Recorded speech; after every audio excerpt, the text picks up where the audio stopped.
Man, I realized I was dumb like 30 years ago. We're heading out. See you on the Normandy.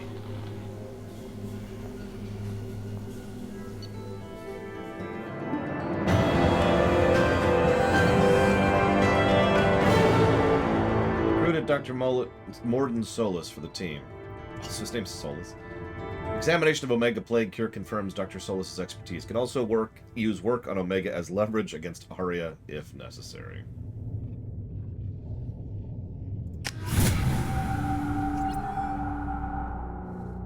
Good morning, Hazardous, Mike Clemano, Loner, Blade Duval, Ect, Welcome to the Slayer. Normandy, Professor. It's an honor to have you on board. Ice Frost. Yes, very exciting. Cerberus working with aliens. Unexpected. Elusive man branching out, maybe? Not so human-centric. You're very well informed. Solarian government well-connected espionage experts had top-level clearance once, retired now. Still, hear things. Informed of name only, no knowledge of man behind it. Anti-alien reputation listed as problematic. The collectors have been abducting colonists from the fringes of the terminus systems. No distress signals are sent out. No signs of attack. There's virtually no evidence that anything unusual happened at all, except that every man, woman, and child is gone. Gas, maybe? No. Spreads too slow. Airborne virus? No. Slower than gas. Drugged water supply? No. Effects not simultaneous. Intriguing. Fascinating. No distress calls. No signs of resistance. New technology. Marvelously advanced. But what? This isn't a game. We've lost thousands of people. God only knows what the collectors are doing to them. Easy, Commander. Dr. Solus is a problem solver. This is how he thinks things through. We collected evidence from one of the missing colonies, Professor. We need you to analyze it and see if you can figure this out. Yes, of course. Analyze the samples. Going to need a lab. There is a fully equipped lab on the combat deck, Professor Solus. If you find anything lacking, please place a requisition order. Who's that? Pilot? No. Synthesized voice. Simulated emotional inflections. Could it be? No. Maybe. Have to ask. Is that an AI? This ship is equipped with an artificial intelligence. An AI on board. Non-human crew members. Cerberus more desperate than I thought. The collectors have taken tens of thousands of colonists. We'll do whatever we have to do to find and stop them. Yes, of course. Can't risk being captured like colonists need to identify, neutralize technology, need samples. Which way to the lab? Follow me, Professor. Probably a few dozen, Latario. As mentioned earlier, this game has been pretty bad for Q&A.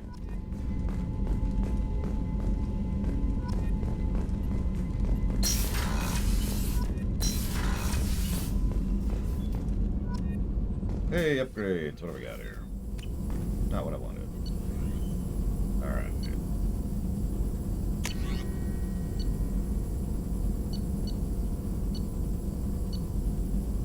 Inferno armor. Nothing actually. I'm not being a dick to Mordin. I just didn't know that that would be being a dick to him. Mordin's my I don't know what to call him, actually. He's my awesome. Let's just call that what it is. Yeah, Tor Syndrome. That's exactly right. There is a bit of it in this game. There was a very small amount of it back in 1. It's gonna keep getting worse, by the way.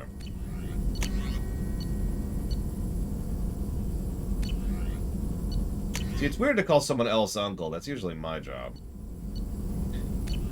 But before we move any further, we need to talk. One of the things that people tend to say... Let's get some music going. One of the things people tend to say... No, I have not, Act, is that this game sucks and it's the worst ever. Obviously, I don't agree with that, as you might imagine. But one of the most common complaints I hear is that this game is a side quest. That confuses me.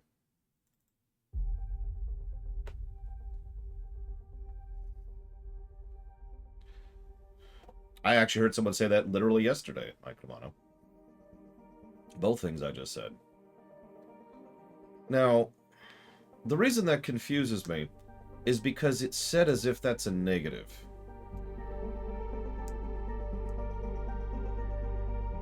Why is that a negative?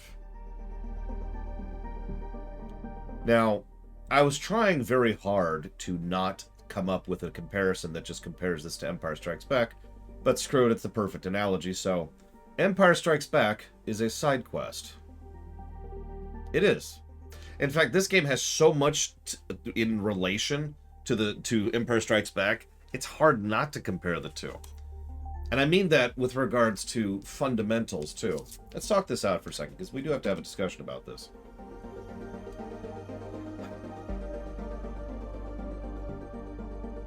There's several ways to do a sequel to anything. The same rules apply generically. Whether it's a book, a game, a board game, a television show, a movie, doesn't matter, right? So the first approach is you can try to do the original, but bigger and more. This is what's referred to as a typical sequel. If you ever heard of something referred to as such and such 2, that's what they're referring to. Another thing you can do is you could try to go completely off the map into something completely different.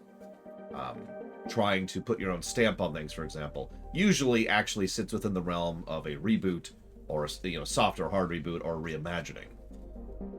The third thing you can do is kind of in between these two things, and it's to try and change the focus to make something that is different but still feels like the original.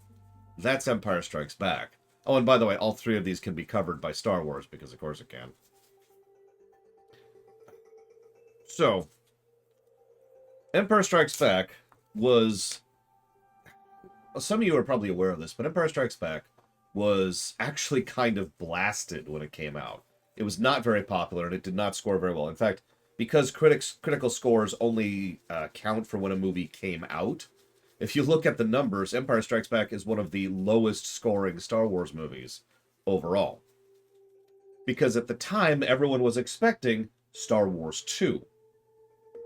Back in the day, again, especially in movies, doing such and such 2, doing the typical sequel, was the normal operation. It was what most movies did. It was very rare that a movie would try something else. In fact, it was so common, it was considered a normalcy to have initial, and then sequel, which is the 1-2, and then it goes downhill from there.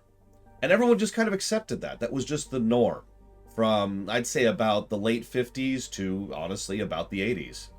That was just how films were designed. Now, because of the way that Hollywood worked, and because of the way cinema worked, and because of the way the copyright has been developing over the years, they won't even always technically name a sequel of the previous work, but the same process was used over and over and over. Then, Empire Strikes Back came out, and everyone's like, what is this nonsense? Because it was different. Empire Strikes Back was trying to do something that I actually personally love, which is, rather than trying to establish stakes by using quantity, it was trying to establish stakes by using quality. Rather than having big super battles against even bigger Star Destroyers and Mega Ultra Death Rays and the Super Ultra Death Star, it zoomed the camera in rather than out. Empire Strikes Back is all about character. It is all about the personal side quests of Luke and Han and Leia. And arguably Vader. And if you're paying attention, again, you can see how the other mentality certainly fits into Star Wars, because Return of the Jedi is absolutely Star Wars 2. Like, we talked about this. We talked about this when it came to the Star Wars rewrite, because I'm going to change that because that's dumb. Excuse me. So, you're never going to convince me elsewise on this, Sean. Also, one single squadron, which isn't even an entire fleet, hunting down Luke is not the full might of the Imperial fleet. Anyways, Vader also became a character in Empire Strikes Back. But then again, a lot of people did, because Empire Strikes Back is what established Star Wars. Yes, I heard what I just said. But I'm getting off topic. First, we'll say thank you to Zaluk. Always appreciate you. Is that on the list? And if it's not, what's your backup?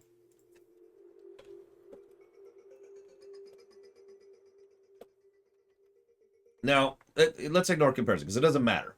The point is, Mass Effect 2 is a side quest, and I don't see anything wrong with that.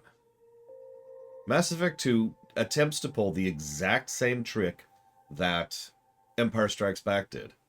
It focuses in on the characters. As I said yesterday, Garrus, Tali, and Liara are fleshed out and turned into characters rather than caricatures in Mass Effect 2, just to name the obvious examples. Kate and Ashley, not so much. Rex didn't need it. He was already good. Okay, Quest for Glory. That's what I thought. I'll figure out what that is later.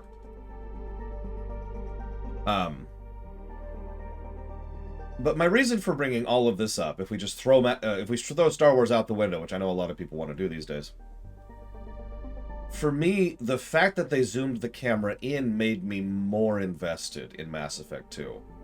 In Mass Effect 1, we're fighting the Reapers. Okay, that's cool. That's a good establishing threat. In Mass Effect 2, we're zooming in the camera to focus in on the characters, which is awesome. And most of the significance of what we're doing is all about the individual character arcs. The recruitment missions, the loyalty missions, right? That's the primary focus. But even if we ignore that for a second, the plot of saving tens of thousands of colonies, or trying to figure out what's going on with the tens of thousands of colonies as we're dealing with a minion of our main enemy, I see no way in which this is a bad thing. I don't get it. It doesn't process for me. Because what this is also doing is doing more work to establish the Reapers. Spoilers, the Collectors are nothing more than drones for the Reapers. Okay? That's I'm just going to give that out there because I have to in order to explain this properly. So everything we're seeing is just the Reapers. They're operating through a proxy, but they usually operate through a proxy, so that's nothing new.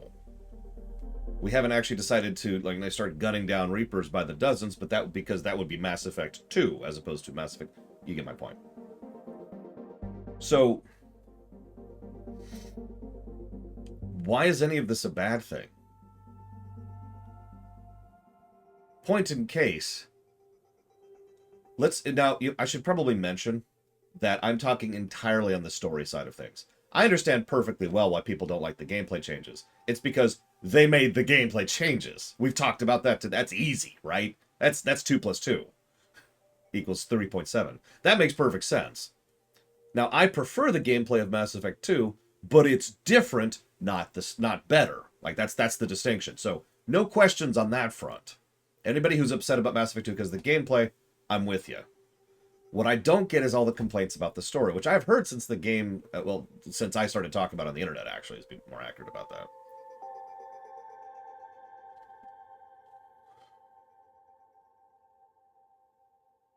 One of the things you can do to establish a villain is something that's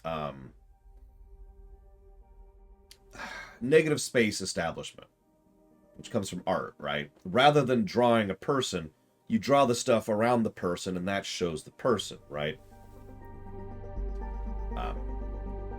Pretty simple concept, but narratively speaking, Mass Effect 2 does this in spades.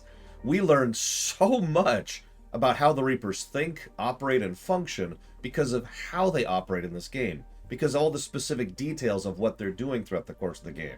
The virus that they release on Omega. The capturing of the colonists to begin with. The nature of how they're leaving traps for us, which is something we haven't gotten to yet, but how they try to act and react to us. All of this stuff is the Reapers' operation.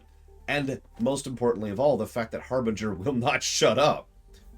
I know that I say that kind of jokingly, but that does still establish their modus operandi. It does still establish Harbinger, and it establishes the Reapers. We learn more about them here than arguably in both of the other games combined. Because in 3, it's a bunch of nonsense, and in 1, the only thing we really know about the Reapers in 1 is that they're liars. We talked about that. Now, in the interest of fairness, I can see why people don't like that. Or rather, don't like this in 2. Because I've heard said many times that the Reapers should have never been explained. Now, I don't agree with that personally, but I can at least understand that mentality. You know, the Reapers should remain this Cthulhu-esque, unexplained Lovecraftian horror. And that is kind of what they are in Mass Effect 1. They're liars. Excuse me, I shouldn't even say they. That's not even true. Sovereign is a liar. That's it. That's pretty much the full extent of what we know. I mean, we could infer a few other things, like some specifics of how their kinetic shields work and all that fun stuff, but that's kind of it. So, 2, establishing more, people not liking that. Okay, I can understand that. Don't agree personally, but I do at least comprehend that. One moment. Excuse me.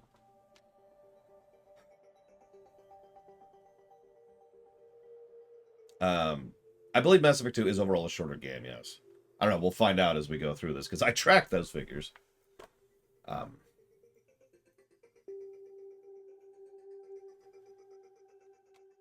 The Reapers are characterized better in 3 than 2. What is a Reaper in 3, Meatfist, if you don't mind my asking? No judgment. No putting you on the defensive. Because I couldn't answer you that question myself off the top of my head. So I'm curious what you think the answer to that is. Need to jot down that one. So, what Hazardous is talking about is what I call pillar storytelling. Chrono Trigger is my example of that. Everything revolves around Lavos.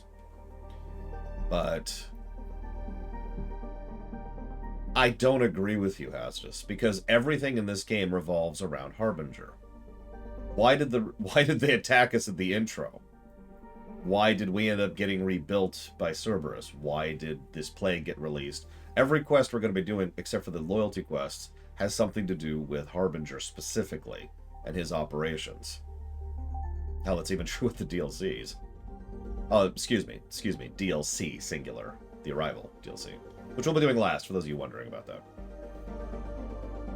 A destructive force that uses indoctrination. Okay, you know what? I'll actually agree with that. Okay. No arguments. But either way, I just wanted to talk this all out because it's been a recurring theme. And I've been trying to process why people don't like it on the story axis, specifically because of the side questy thing, which again is what I hear them mentioned the most. And I just couldn't figure it out. But anyways, let's get back to the game, because I've wasted enough of your time.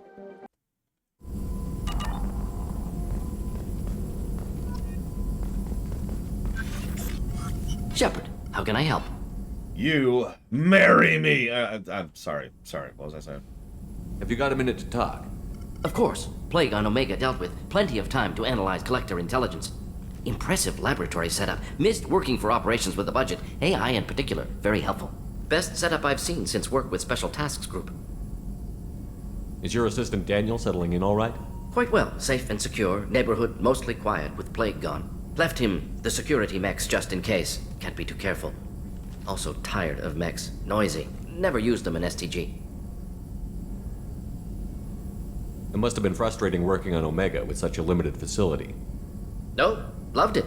Limited facility presents challenge. Save greatest number of people using limited resources. Security threats, gangs, mercenary groups add additional difficulty. Quite enjoyable. Plague stretched abilities to limit. Couldn't have asked for more. Also, enjoy. Saving people, of course. Helping the helpless, greater good, all that too. Nice. Retirement after SDG work complete. Tell me more about the Solarian Special Task Group. Respected organization. Clandestine. Handles difficult assignments with limited oversight. Recon, analysis, occasional wet work. Identify problems, have neutralization options ready should need arise. Model for Council Spectres based on Special Tasks Group. Very similar. Similar in what way? Solarians lack numbers, brute strength, military prowess, have to rely upon stealth, intelligence. Agents trusted, given wide operative freedom. Spectres similar, given goal, told to accomplish. Better, funded, of course. Didn't have to buy our own weapons. You said you were in the Special Tasks Group. 4 What times. research were you doing? Not simply research. Several recon missions. Covert, high risk, served under young captain named Kirihi. Studied Krogan genophage, took water, tissue samples from Krogan colonies. I worked with an STG captain named Kirihi. His team helped me destroy Saren's cloning facility on Vermeer. Heard he was part of that. Jury-rigged explosive. Always got job done with limited resources. Good captain. Bit of a cloaca, though. Loved his speeches. Hold the line. Personally prefer to get job done and go home. Probably military bravado, jargon, chest pounding. No offense. Yeah, Casper the Genocidal Ghost. What can you tell me about the genophage? Bioweapon designed by Solarian science team, deployed by Turians against Krogans to end Krogan rebellions more than 1,000 years ago. Affects every cell of Krogan body. Commonly and incorrectly considered a sterility plague. Actually adjusts viable fertility rates to compensate for a high Krogan birth rate. Stabilizes to pre-industrial population growth levels. Why would STG study the genophage? Krogan rebellion's bloody, dangerous, nearly as bad as Rachni attacks. All species evolve, adapt, mutate. If genophage weakens, need to be prepared. What was the STG preparing to do?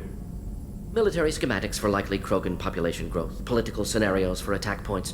Genophage reduced Krogan numbers. Species aggression unchecked, population explosion would be disastrous. STG helped check Krogan rebellions, needed to be ready to do the same. Simple recon, nothing to worry about. Nice talking with you, Mordin. Should get back to work, need to study. So much data. Here if you need me. You know, one of the things I like most about the genophage, narratively, is that it really is a fascinating moral dilemma in its own right. Because pretty much nobody argues that it's a good thing, just that it's a necessary thing. Which, there's a distinction between those two things.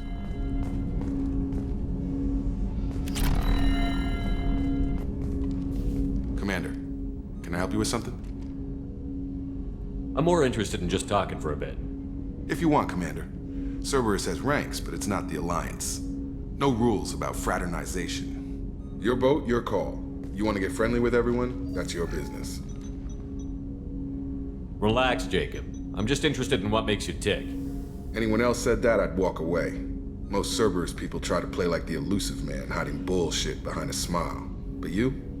I like what I've seen. I'll give you a shot. You do, huh, Jacob?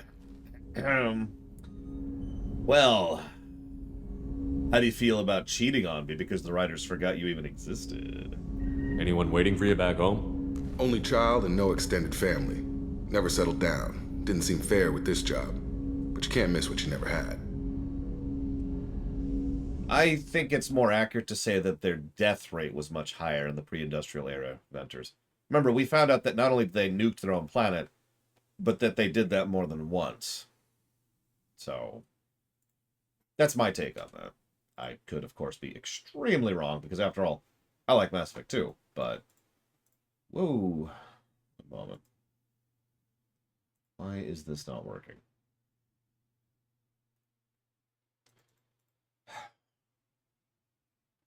Come on. Oh yeah, there's still plenty of them. Just, you know.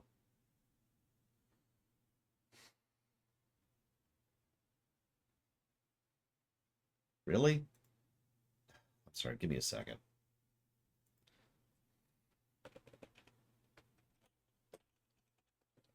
Yeah, it's actually entirely possible that the Krogans would literally be genocided. And that is to say, would have wiped themselves out, if not for the uplifting. Now, we don't know, of course, and we never will, but that is something that has been postulated a few times.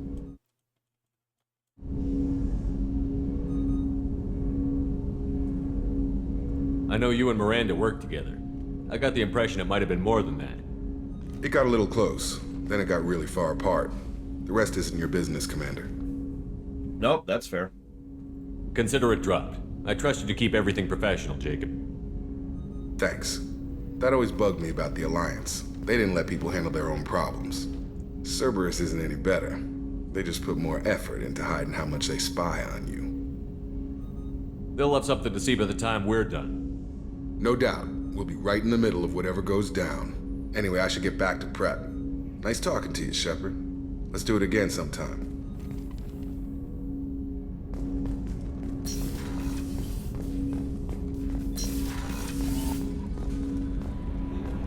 I did not know that, Hazardous. Although it makes perfect sense. From Emily Wong. You're alive? How come you broke whatever cover you've been under for 2 years but didn't offer an exclusive interview to your favorite reporter? Whenever you come up for air and ready to talk, let me know. My husband was one of the men serving on Garrus's team. I don't know how much Garrus talked to you about what happened. I don't know the specifics myself, only my husband died in a trap set by those bastard gangs. I know Garrus blames himself. He took every shot fired at his squad as a failure on his part. And it's clear when he sent me the message about my husband, he thinks it's his fault.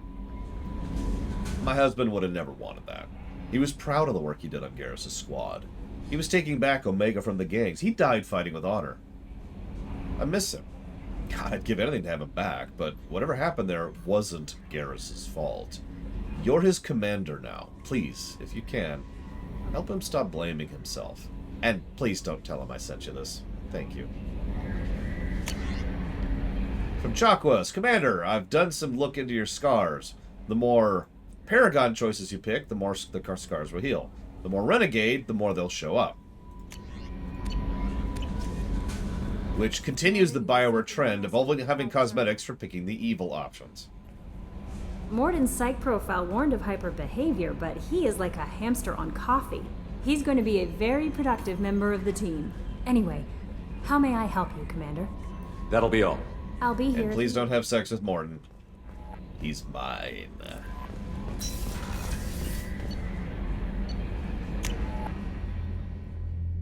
Have any of you ever seen the doctored Photoshop thing of the Paragon cybernetics? Because those looked really cool. In fact, I thought they were real at first and was really excited. And anyways, point being, that's how I would do it. There you are. One of the girls in navigation thinks she might be pregnant. Even aboard a Cerberus vessel, life finds a way. Wait, hold up. See if I can find him really quick. Give me a second.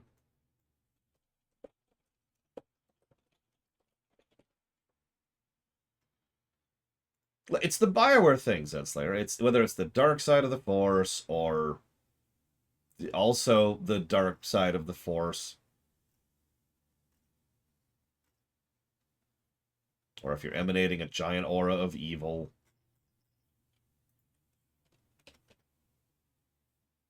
Of course, now I'm having trouble finding them. I mean, surely there's still a mod for the Paragon scars. Surely.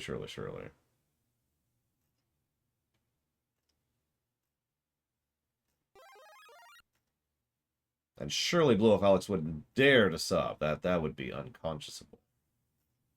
I'm not finding it.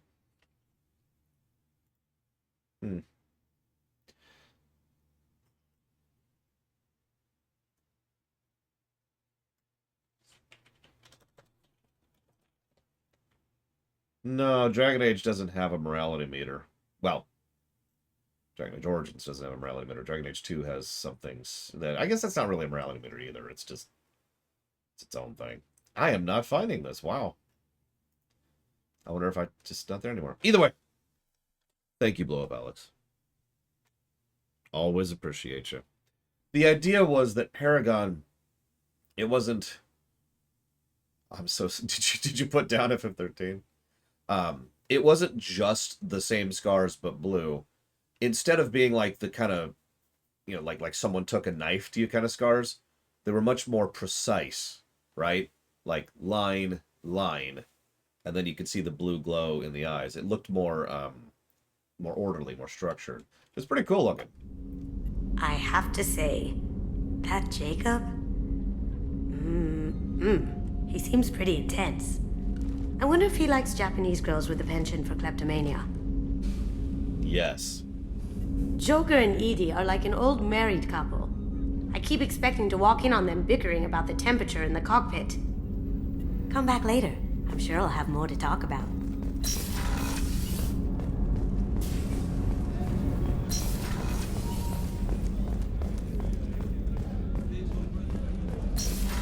It's okay. Jacob likes cheating on everyone. He's an equal opportunity cheater.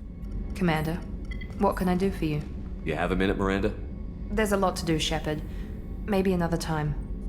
Have you got any ideas for potential upgrades we could make? A few ideas, yeah. Here, take a look. Let's go ahead and grab the advanced scanner. Very bold. Thank you, Commander. Rupert put the new supplies to good use. You're welcome.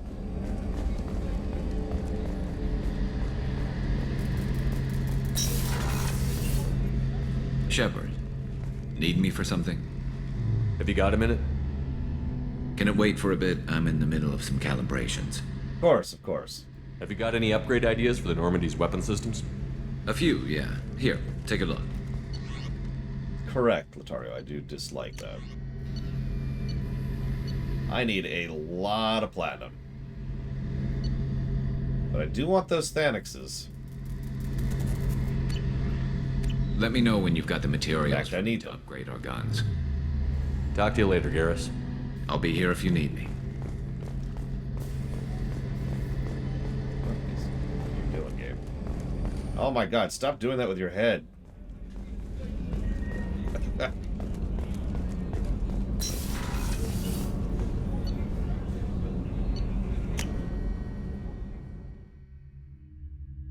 Well, if the Turians retrofitted their ships with Thanix cannons, they could probably defeat the Reapers conventionally, which is of course why they didn't do that. I just heard. The collectors hit the Ferris Fields colony. Everyone's gone. Shit! We're going to make those dirty buggers pay.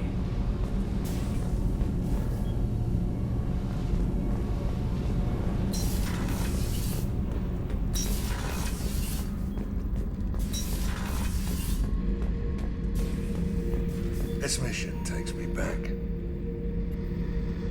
Get a knife stuck in the right way, and you can pull that plate right off a Krogan's head.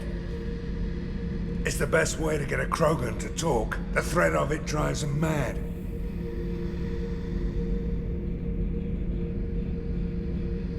Me and a buddy were hired to take out this one guy, Matthias, I think. Hell, I forget. Turns out it was a trap. We got jumped by a hit squad. 2 Batarians, a Krogan, and a Hanar. Damn jellyfish nearly choked me to death. Wore a neck brace for weeks to cover that up. Haven't underestimated a Hanar since. I should let you go. Talk more later, Shepard. That's true, Luke. We cannot beat the Reapers conventionally. They're just too invincible and too powerful and too many negatives to story. We can't defeat that kind of negativity to story conventionally.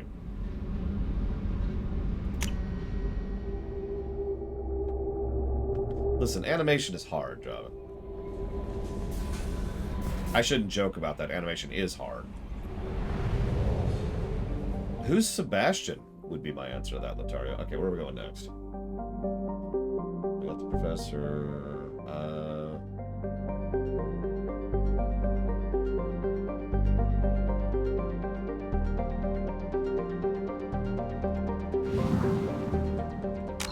Hold up.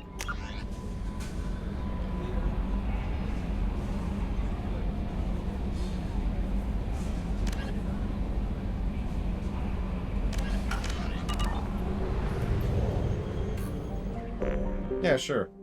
To the Omega Relay. Until we have a solution in place, we cannot utilize the Omega-4 relay. Looks like it won't let us. That's almost a shame. I would rather it let us just die, you know?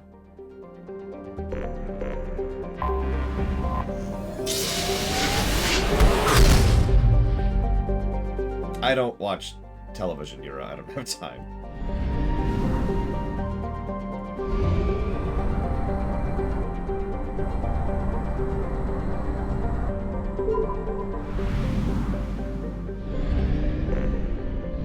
Yeah, let's get some resources while we're here. I think that'd be hilarious as it is. But that's probably because I'm pure evil. So, you know.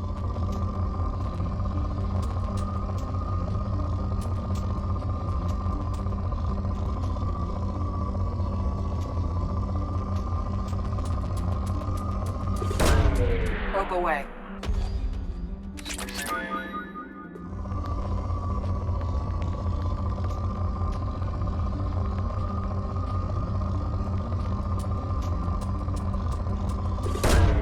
Probe away. No, we'll see what's on the other side of that relay when we go through it at the end of the game. You can also see it on the title screen, if you feel so inclined. A lot of resources on this one. Go ahead and just back out of here.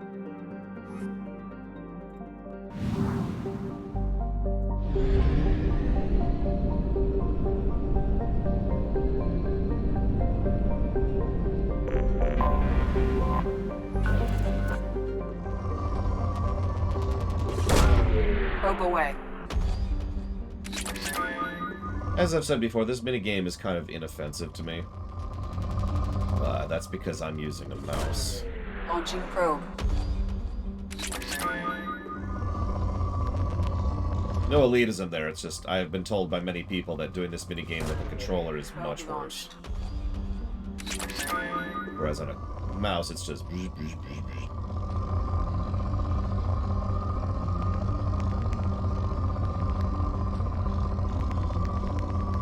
guess that's it. Launching probe.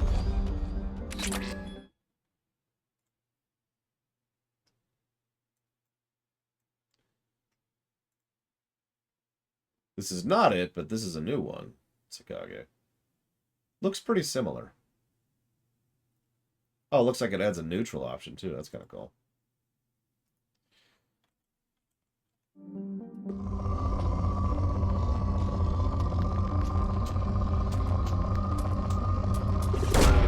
Probe launched. Yeah, if you want people to survive the suicide mission, you gotta do the minigame. That's the same as in Mass Effect 1. You want to have all the best stuff, you kinda have to do all the side stuff. Especially true on Insanity, good lord. Probe launched. I don't actually know how much of the stuff you can get without doing the minigame. Whoops, I didn't mean to do that. Let's do this.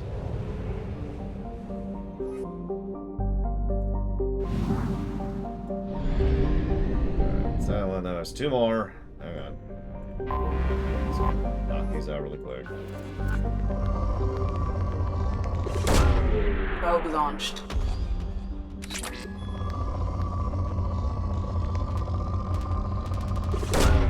Launching probe.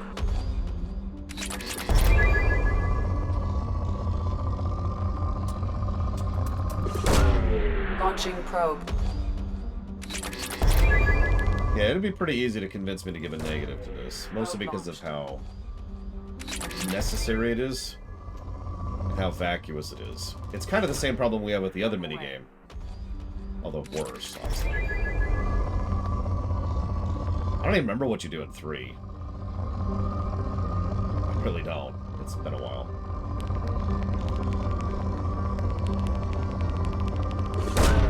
Probe away.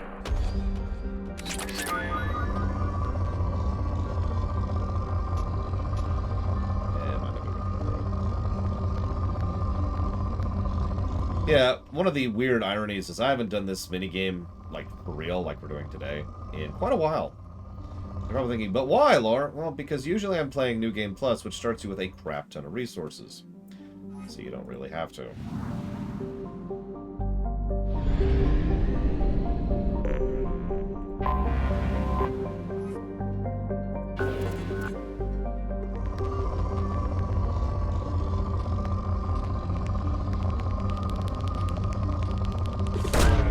Launching probe.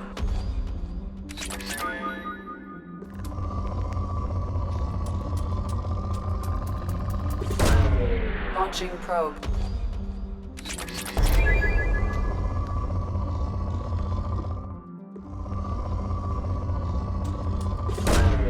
Launching probe. I do think, from one direction or another, this is probably going to be negative territory, for nothing else because it's kind of a time tax. Probe launched.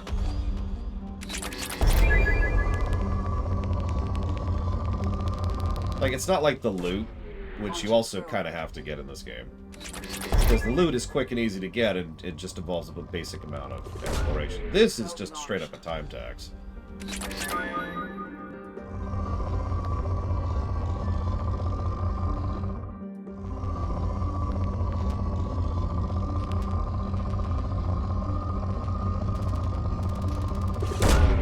Probe launched. I have actually played Star Control 2 on stream. The new one, not the old one. Probe launched.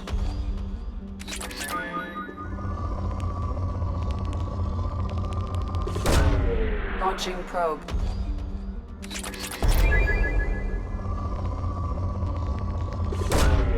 Launching probe.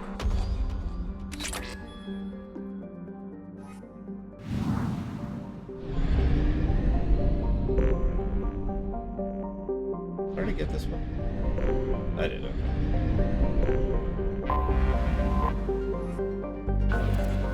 Oh, well, before we land on this planet, let's start probing the hell out of it. Probe away. So, do you see that thing on the right, Laterval? So there's no real resources here. I heard something. I guess not. Oh, this is a depleted roll. Well, shoot. It's the stuff on the right. You'll see them spike, and that shows whether there's an amount of Ezo, Iridium, Platinum, or Palladium, which are the 4 resources you get out of this. We should go back out of here for just 1 second. No donuts! I got cheesecake this morning, though. Haven't had any yet. I don't have time. So we're going to get the ship enhancements first, because they're freaking mandatory. There we go. And we'll work on the other enhancements later.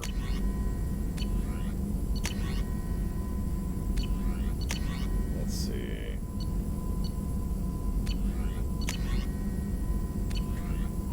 Yeah, I'm good with that for now.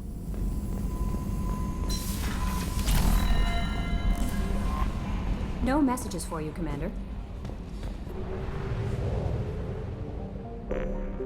How is that possible, Plutonia? I've never done resource scanning in Elite Dangerous. I've only done, like, flying around. So what's it involve, if you don't mind my asking? Man, I'm in the mood for cheesecake, too. If only Jesse Ward would give me cheesecake right now! But alas, only Brigwin can give me cheesecake.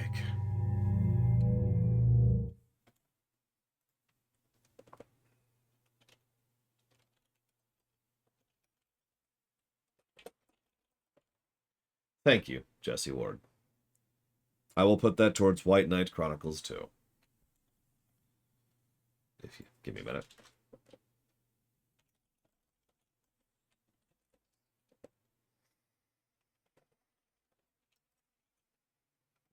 A negative for loyalty missions. You're going to have to work very hard to get me to give a negative to my favorite feature of the game. Yes, but you can try, obviously. I always take the feedback, regardless of whether I agree with it or not. See you around, Chauvin. So, Zillow asks a very good question. If we were going to make a resource gathering minigame for Mass Effect 2, which is better, what would you do? How would you do it? I'll admit I've never thought about it, so I'm working off of nothing here. Oh, hey, we can get that now. Yay. Let's see.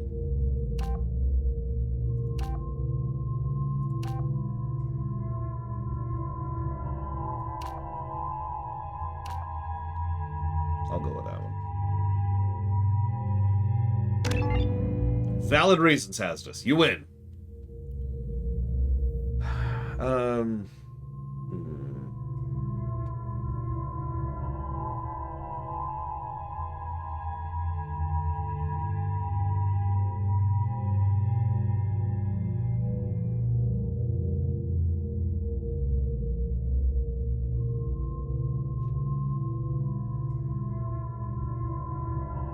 No, that's the Voyager probe, Latorio.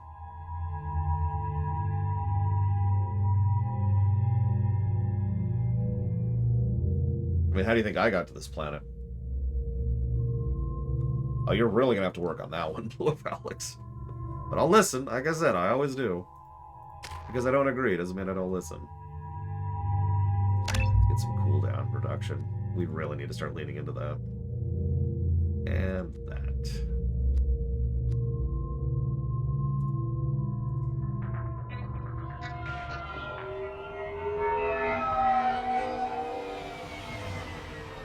You clean up well, Mr. Solomon Gunn. Hawk won't know what hit him. Remind me, what kind of man are we dealing with? Hawk's a weapons dealer and smuggler. He killed my partner and stole his gray box. Other than that, he's not so bad. Rich, charismatic, Willing to crack open a man's skull to get at the neural implants inside? Did the Voyager probe Latario? Now's probably a good time to fill me in on the details. You have been waiting patiently. Our friend Hawk is throwing a party for his closest friends. A couple dozen of the worst liars, cheaters, and mass murderers you'll ever want to meet. All bringing gifts as a tribute to the man himself.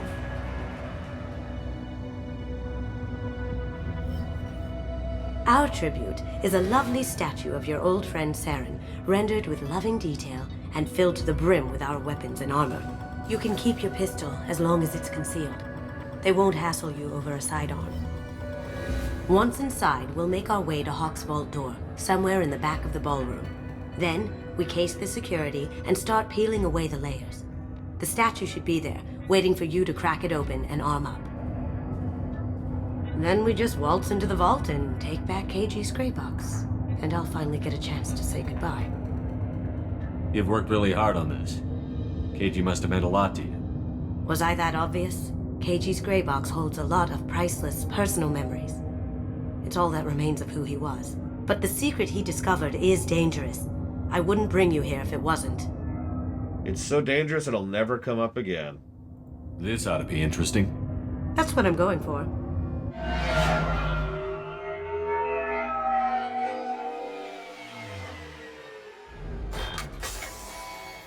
I could see that blow off, Alex. This is our stop. BioWare does like to put characters like her in games. Surface level irritant, but actually a decent person, you know? I mean, look at Erebeth, to go back to the older games. And of course, Morgan over in Dragon Just Age. one moment, sir. There seems to be an issue with the statue. Is there a problem here? No, Mr. Huck. Just doing a scan. I don't believe we've met. Donovan Hawk. Solomon Gunn. A pleasure. Sir, the scanners aren't picking anything up. I don't think our guests would come all the way here from Ilium just to cause trouble. Do you? You may pass through, Mr. Gunn, with my apologies. But I will ask your companion to remain outside. You understand, I hope. No problem. You're the host. Enjoy the party.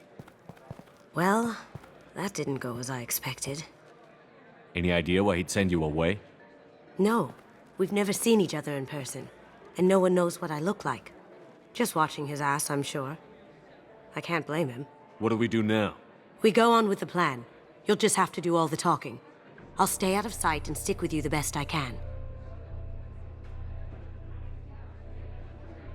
We'll keep radio contact in case something goes wrong. We need to find the door and case the security. We'll figure out the next step then. Hi, Storm Rage. Welcome back, I suppose. It has been a few years since the Elder Scrolls lore run, so... How did you ever contain that situation on Olive? Oh, that? A quick application of force, a little pressure, and bam! Done. Thank goodness. I thought those rabble would dog you for years. Poor people.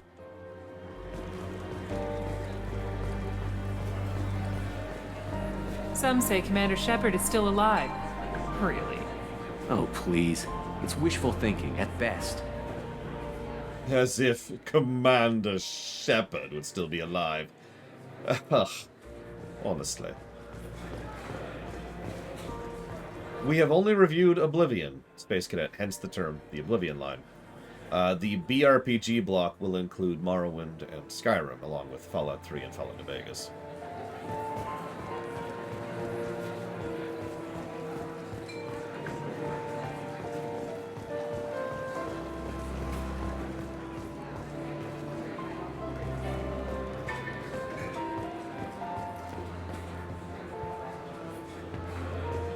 Weird stuttering every time I go over the middle of the room for some reason. Oh, no wonder I couldn't get any resources here. It's South Africa.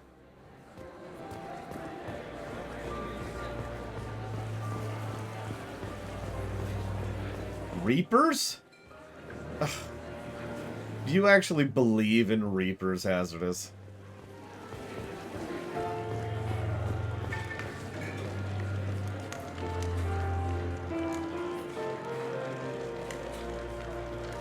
See you around, Blow Off. What's your read on that Archangel guy? I hear he's dead. Or gone, or something. Good riddance, I say. I just want you to take this in for a second. Because those are dolled up, or actually are, twins. What is with that stutter? Oh, whatever.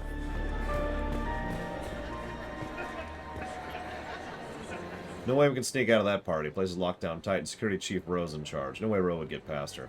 I'd rather stand around bored on guard duty than risk her wrath. Sorry. Chief Ro, huh? She sounds like a hard ass. If we could tap into the guard's communications, I could probably use this information. That's another rather basic but well done skyline, if I might be so bold. You'll notice that they've actually got some moving elements in order to flesh it out just a little bit. I'm also particularly fond of that airship over there. It just, nice little touches, you know?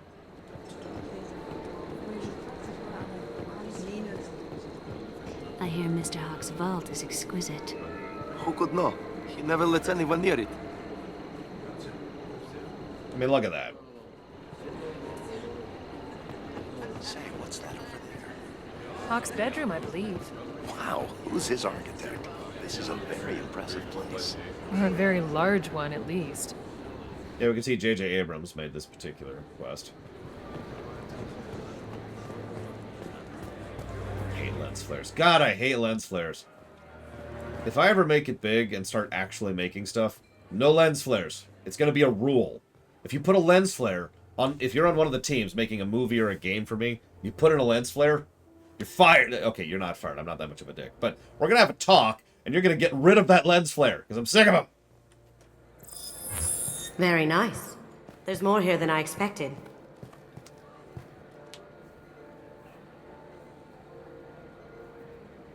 Password-protected voice lock, kinetic barrier, DNA scanner. Looks like an EX700 series. Everything a vault needs to be impenetrable. This gonna be a problem? Please, remember who you're talking to. We'll need to get a voice sample for the voice lock. You'll have to go chat up Hawk for that. We'll have to find a password too. DNA, child's play. We should find plenty of DNA samples in Hawk's private quarters. Gross. And the barrier? Cut the power. Never fails. If we can find it. Keiji could get through a system like this in his sleep. And I'm better. Let's get to it.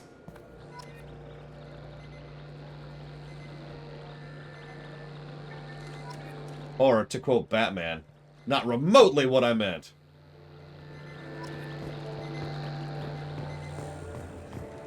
So, it's not Halloween, but I think I can safely say that COVID actually freaking exists. Anyone who thinks otherwise is probably extremely stupid. And I feel safe saying that, regardless of it not being Polemic Day. There he is. All you need to do is keep him talking long enough for me to get a voice print. Pull out the charm on this one, Shep. Whenever you're ready. Yeah, Jaded Fawn. That's the one.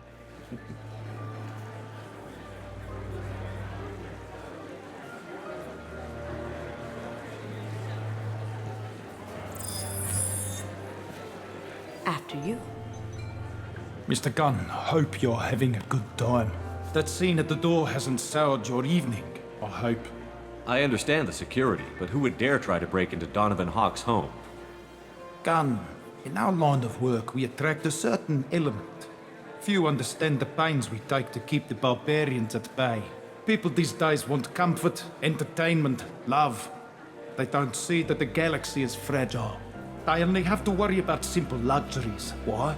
Because people like me and you are doing the terrible things that keep the galaxy spinning.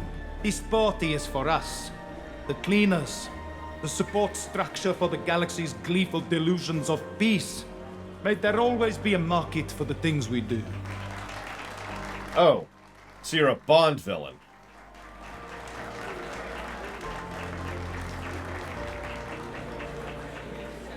I said get him talking, and you got him talking. We've got enough of a voice sample. Let him go. Enjoy the party, Mr. Gunn. Once we find the password, we can get past the voice scanner. Again, this is a South African accent. I have heard people from South Africa. Let me walk this back. This is supposed to be a South African accent. Whether it is or not, that's a little bit trickier. But that is the intent. It's like if you hear me do an attempt at a dwarven accent. It's not actually a dwarven accent, but it's an attempt at emulation. That's the general intention. Which makes sense if you think about it. After all, it's not like there's actually any professional voice actors who live in other countries. Ugh, don't be ridiculous. Sputter, sputter, sputter. Alright, you're gonna have to explain that one, DJT. That door goes to a security room. Oh. Did you hear? Santiago took over that refinery on Zoria. He's such a shrewd businessman. The Blue Suns are lucky to have him. Really? That door goes to a security room. I'll take care of the lock. There we go. Thank you, Kasumi. Ready when you are.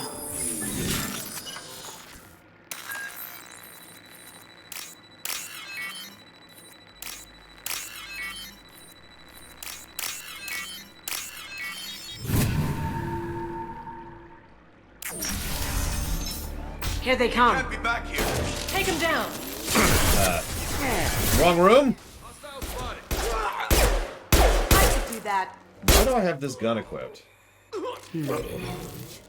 I have an idea. See what you can find. Hey, look. Yeah. I am Django.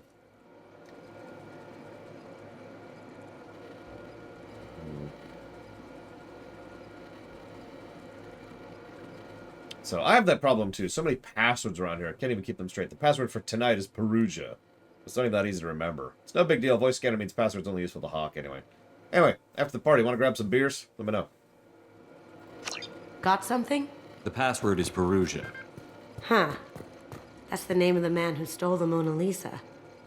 Nice. I tapped into their communications. Maybe it'll come in handy. Now, I just take the voice sample we got from Hawk and... got it. Now we can crack that voice scanner. I mean, she mentions it's a requirement for her signing on, but otherwise not that I'm aware of, Dr. Winter. You are free to... So, the way that... For those of you who've never been there for Polemic Day, which is, I think, 2 weeks from yesterday, the way it works is... In fact, actually, hang on. Hang on. I think I already have it set up. Yeah, it's right here. Here's the rules. I'm just going to leave that up there for a second so you can see that. Rule 0 still applies. Rule 0 always applies. Under all circumstances, that's why it's called Rule 0. So, y'all can disagree. But if you're a dick to each other, or to me... But other than that, Rule 1 is the other one I want to point people's attention to. Because you can bring whatever questions you want to the table. That doesn't mean I'm going to answer them.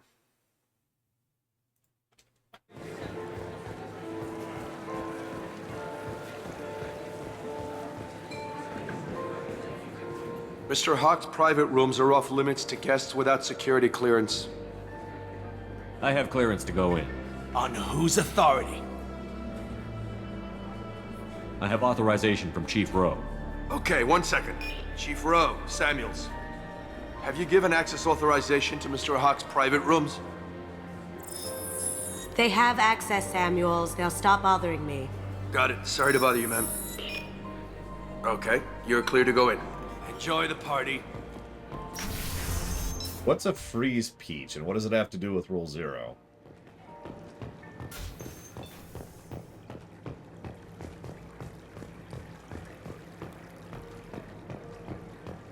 Still pretty.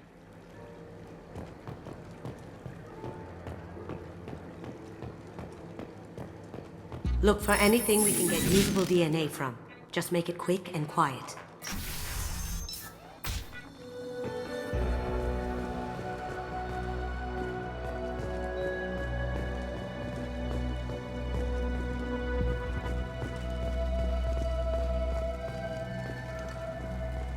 You know, I'd call this nice, but his choice in plants is terrible. And his choice in artwork is worse.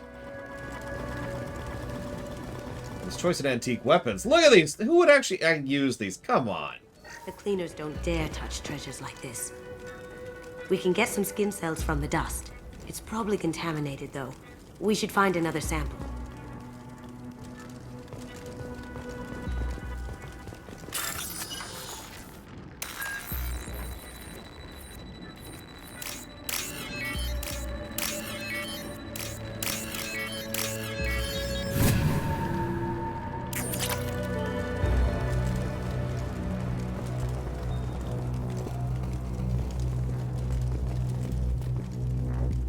Empty. Too bad. A cigarette butt would have been a good source. Not a great saliva sample, but it's still useful. We're going to need more than this for the scanner, though. Damn right, Shadow Machine. I try to be a thorough thief. Leave nothing. That was a failure at a joke. I was trying to make a joke in reference to Thief 1, where you actually can steal more than you're supposed to, and... Anyways. Holographic interface. Won't find a sample here. Little progress to report. We've now completed dictionary attacks using words and phrases. 4,800 galactic languages. Research into the Okuda family has not produced any matches. It's unlikely a random brute force approach will produce any result within our lifetimes. Given the nature of the gray box technology, it's possible the decryption key may not be a password at all. It could be a memory, an emotion, a smell. Permutations could be infinite. I suggest we begin investigating alternative methods for breaking through the security in the box. We can probably get Hawk's DNA off the data pack. He seems to have obsessed over this. That should do it. Let's get out of here. Yeah, we are Omega not 100%ing Thief 1. Let's just get that out there way up front. I like stealing stuff and I like sneaking, but holy crap.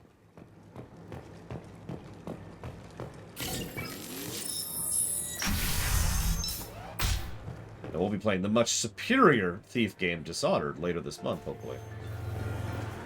Or next month, I don't know. I'm not sure when the timeline's going to be, but it's close on the queue.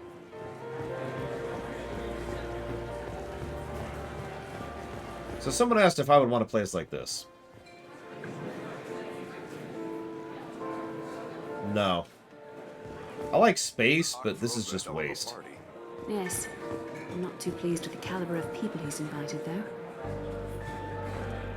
Also, he doesn't do anything with the space. So, it's wasted space, and it's not good space. Password required. Voice ID accepted. Welcome, Mr. Hawk. DNA identification affirmed. Welcome, Mr. Hawk. Careful. The barrier's still up. We'll have to shut it down to get to the door. Yeah, obviously.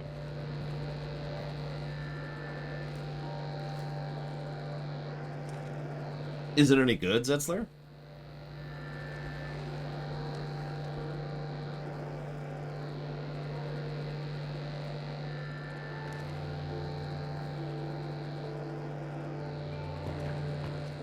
See, that's interesting, because I thought the direction you were going to go with that, DJT, is because so many of the loyalty missions have relevance for your choices in 3, that would be a negative for 3. Because the consequences of the loyalty missions all spill over into 3. Now, I was going to disagree with you on that point, because I actually think it's a good thing, not a bad, but apparently that was wrong completely, so who knows what the hell I know. I do like the view, but I would rather it be near an ocean rather than just this random boggy swamp place. Whatever, where the hell am I? Right. Interesting.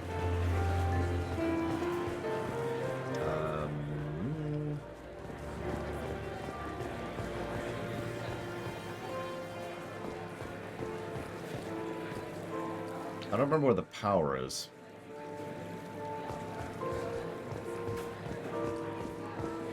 Let's see.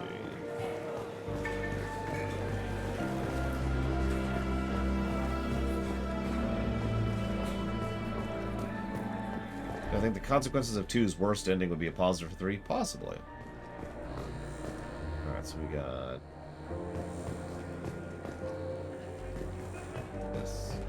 It looks like the barrier's power cable runs under the floor here. I'll set your Omni tool to scan for electromagnetic fields. There we go. I wonder I couldn't see the damn thing.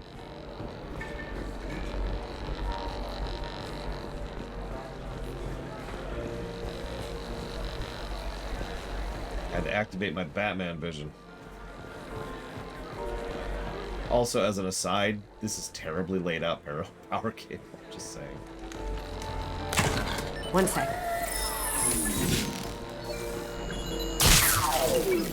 That should take care of the barrier. Full view of that guy. Attentive than usual. They'd probably be more attentive to me, too, if I was wearing that dress. You. That's... That got it. The barrier's down.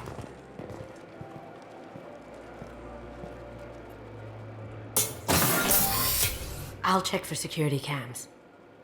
Go ahead and get dressed.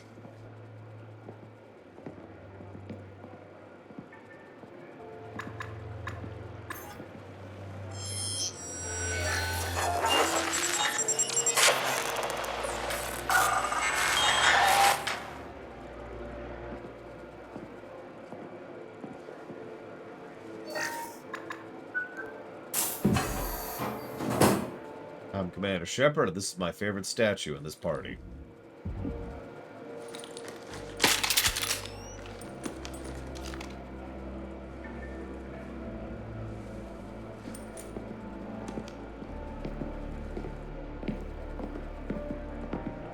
I don't think so, Django. And I don't have my favorite armor. And in fact, I'm not even sure my favorite armor exists in this version. Artifacts. Oh, hey, I've got the arc projector. Yeah, sure. Better than the grenade launcher. The Dragon Age one, Django.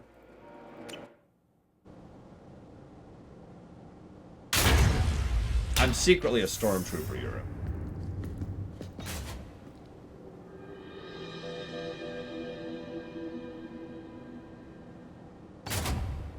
So this is Hawk's vault. Very nice. This scanner will hone in on the gray box. It's not far. Creepy. Yeah, Prothean statues are super gross. I could still get money for something like this, even outside the Alliance. Asari go nuts for this sort of thing. How did Hawk get Lady Liberty's head? Damn you, Hawk!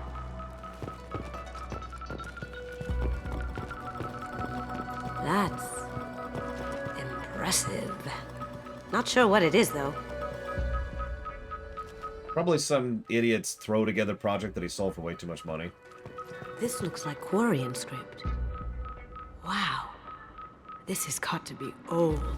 When was the last time the Quarians wrote on stone? I feel like its eyes are following me. Yikes.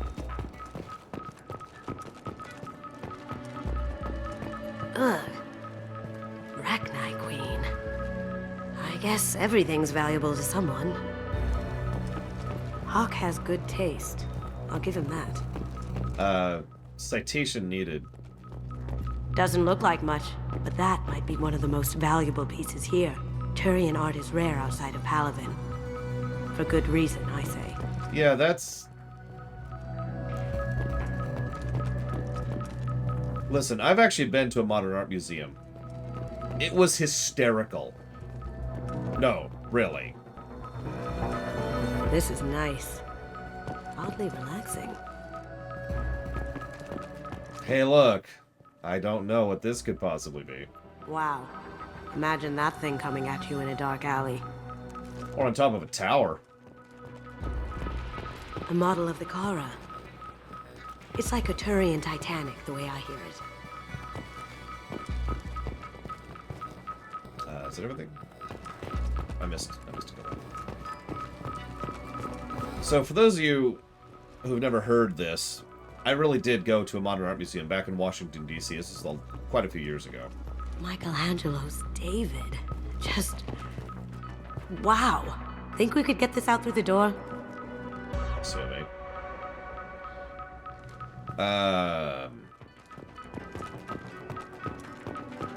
It was a plot of grass with a rock in it.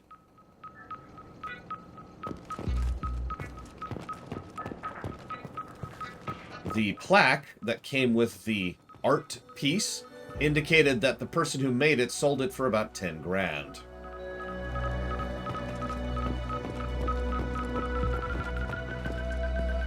That's a Casa Locust. No, the Casa Locust. The gun that killed 2 presidents. Gorgeous. It even comes with a perfect copy, too. I'm sure Hawk won't mind if we borrowed these. We can use this. There is the best SMG in the game, which we'll try out for a bit. I usually don't like SMGs, so we'll see. I guess I can't change it right now. Yeah, I don't think so.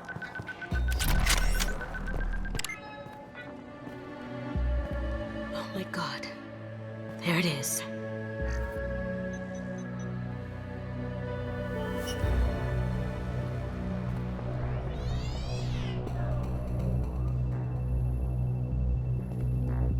Don't bother, Miss Goto. It's code-locked.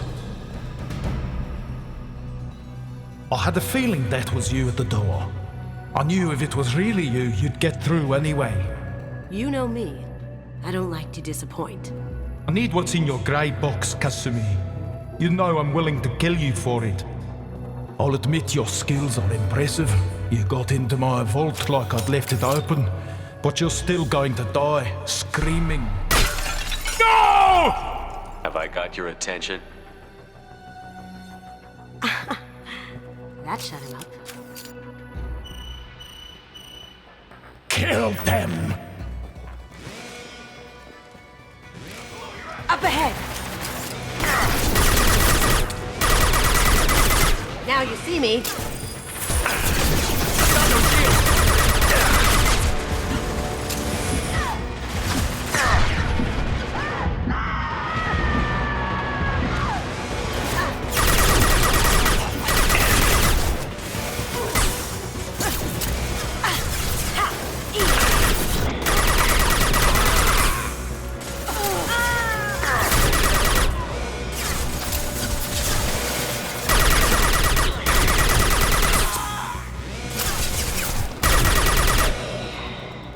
Checking blueprints. There's a landing pad to the east. Let's get out of here. Joker, bring the shuttle in. Now! I mean, that does get rid of one of my big complaints about SMGs. The spread.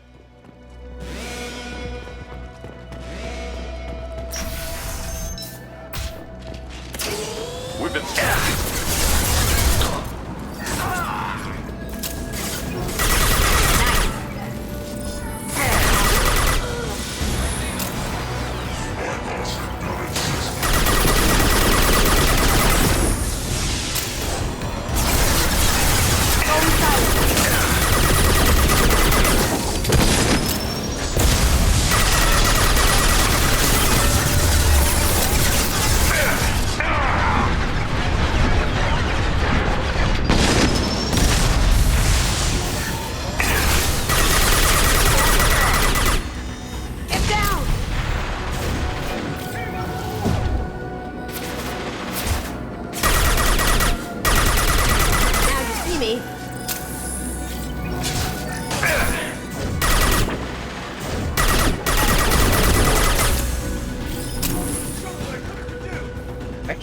Think of a game where I've actually enjoyed SMGs. Oh, nope. I can think of one.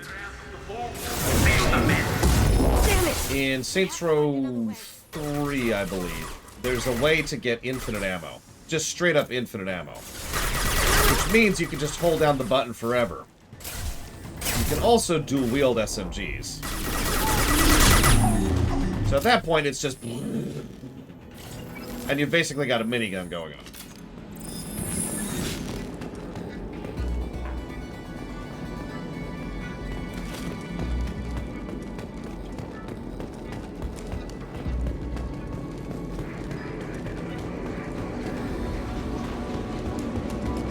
Nope. Don't like SMGs in Call of Duty. Don't like SMGs in GTA. Don't like SMGs in The Division. Don't like SMGs in this PDA.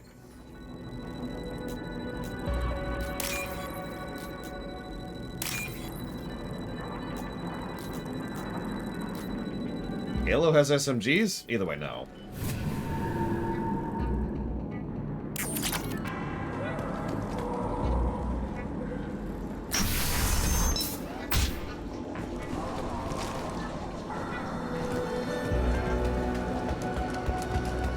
That's a lot of mechs.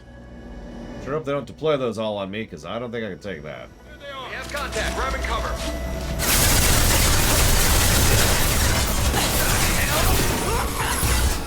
Can't do that right now.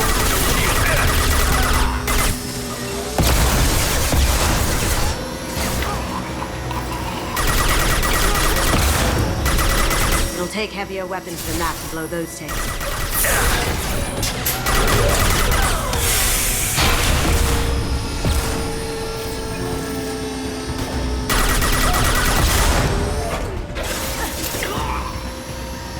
Cloaking!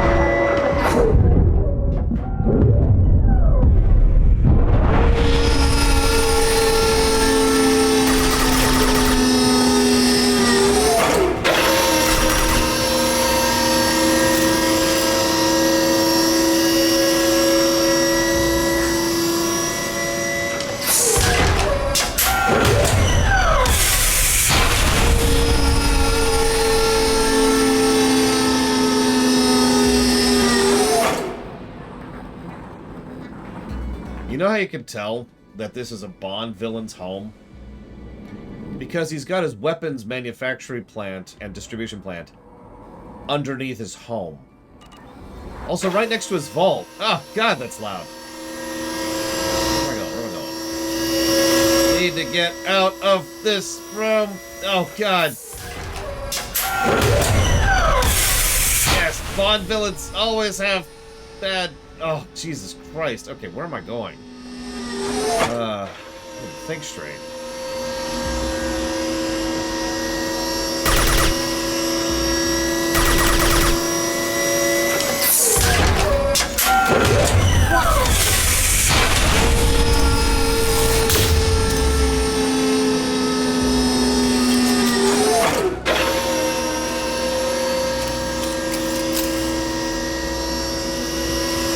Well, hang on, let me just do this. That's better. Okay, where am I going?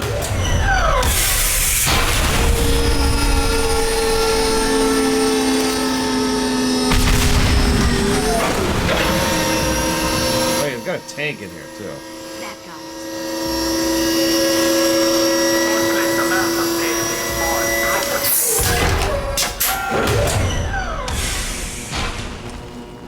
Now that I don't have something literally interfering with my ability to think straight.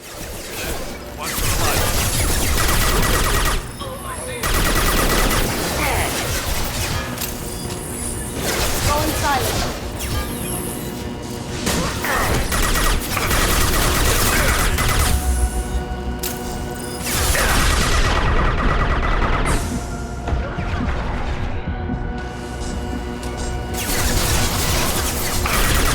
That looks painful.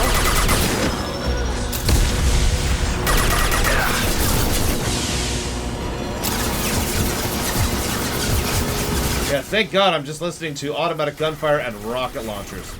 Whew, that was starting to get unpleasant.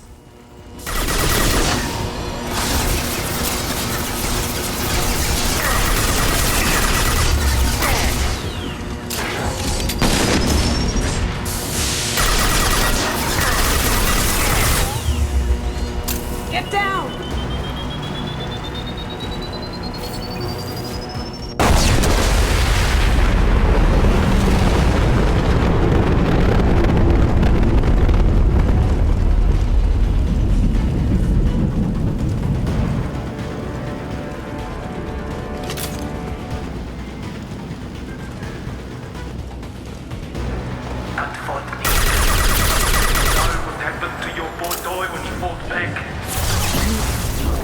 hate you like that. Murderer! Grabbing cover. Going dark. You see that? There they are. Nice shot!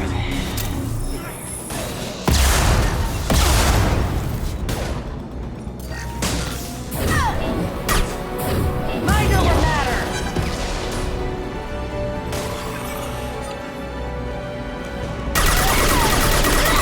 Me? Did I do that? How'd you like that?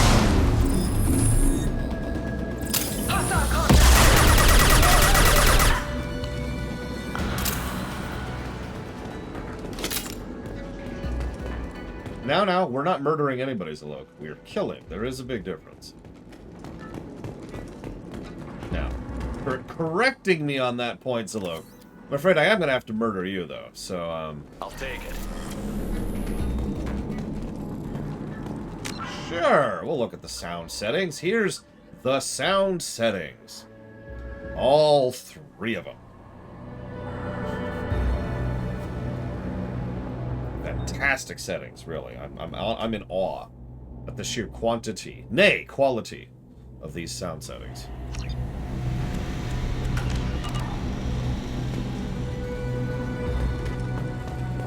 Keep them busy.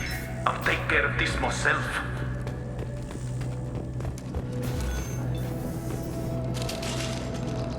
Here they come. Going silent.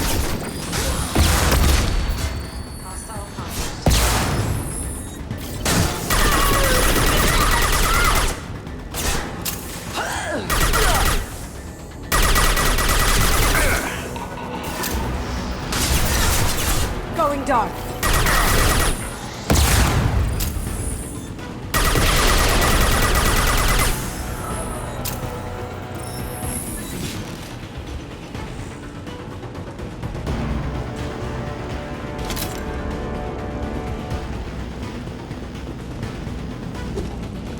Okay, I have a sniper rifle. See you around, Latario. Enjoy foods.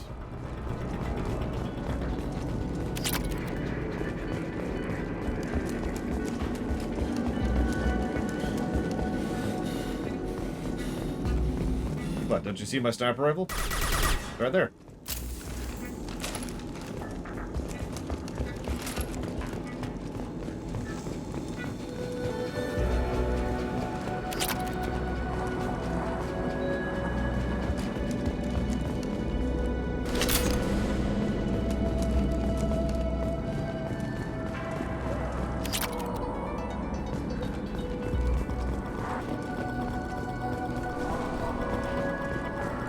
How did they get the frickin' APCs in here?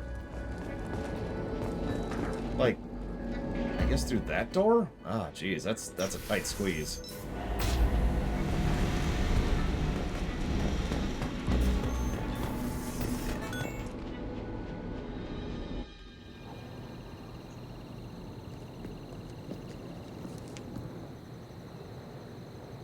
Kasumi is quite useful gameplay-wise. She has absolutely no purpose in existing story-wise. Get down! Could have done this the easy way, Coach. Allow me to show you the hard way. That's the other way as a Bond villain. He's piloting his butt ship by himself.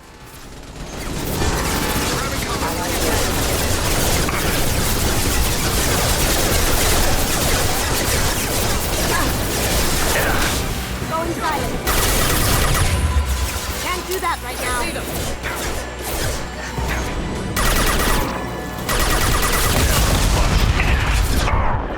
Down you go.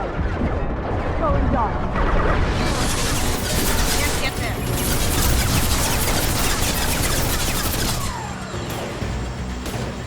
Very,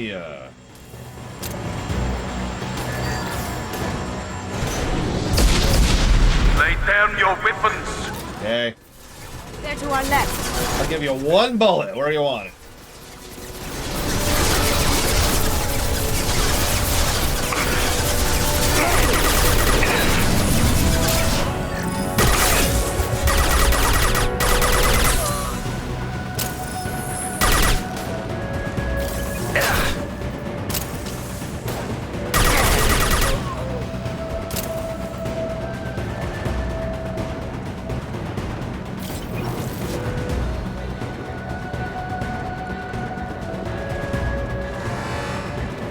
knows who Kasumi is, but he doesn't know who we are.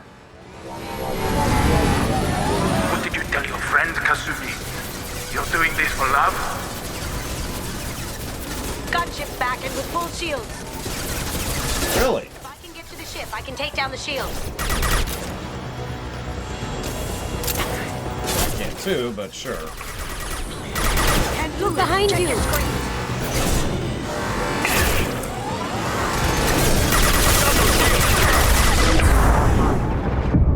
Oh, that's... Yep, I'm dead. Yep. I knew the moment that that happened, I was dead. That's just...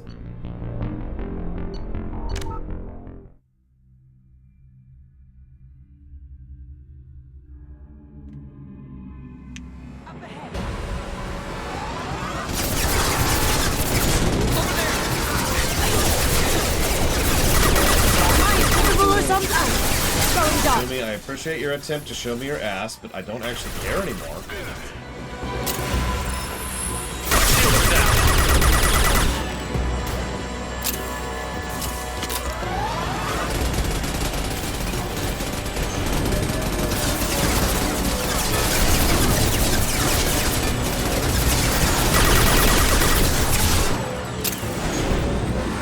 Look straight ahead.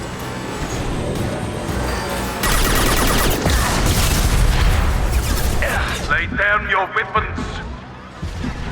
Sure.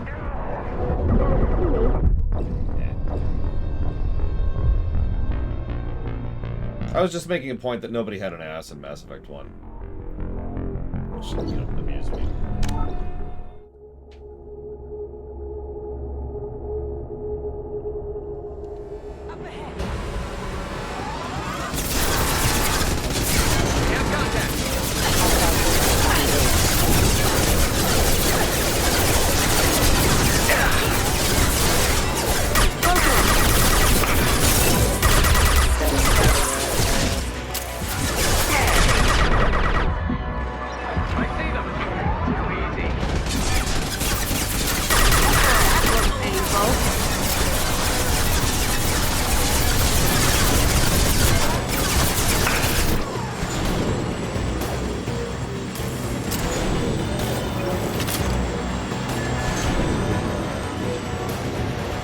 Lay down your weapons.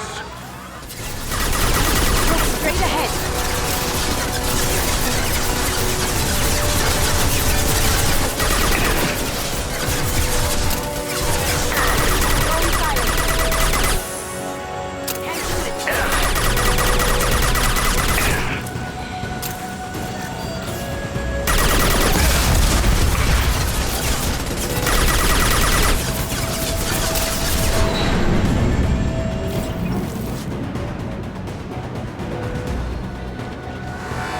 Coming from the front.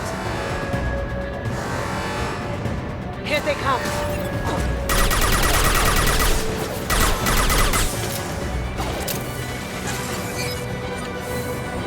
Taking cover.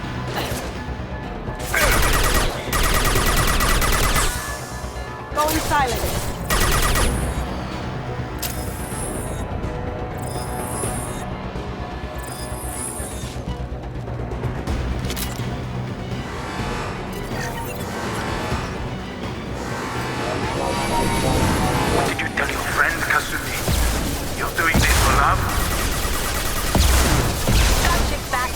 Shields. If I can get to the ship, I can take down the shields.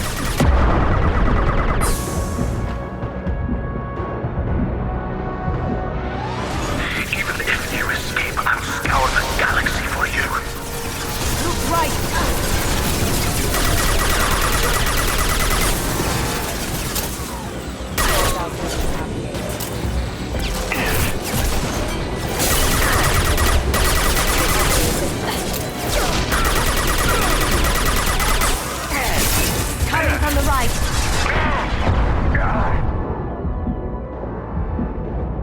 Company.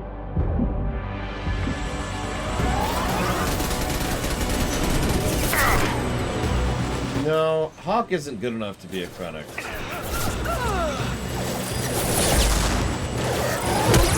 Although I guess technically he could be considered a Krennic, but I'm still gonna say no. Taking cover!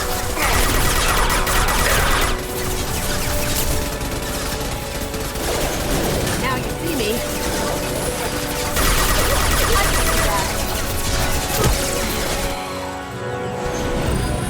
Shepard, I need a clear path to the gun pit. Take out these guards. What guards?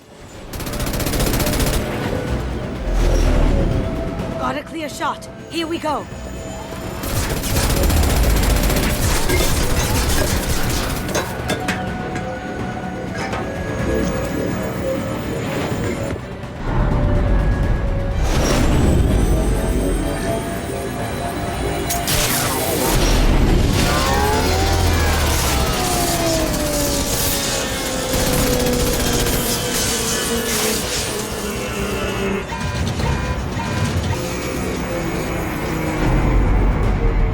And she breaks her legs.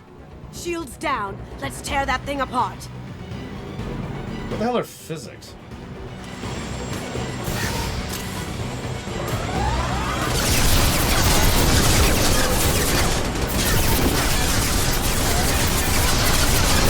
Up ahead.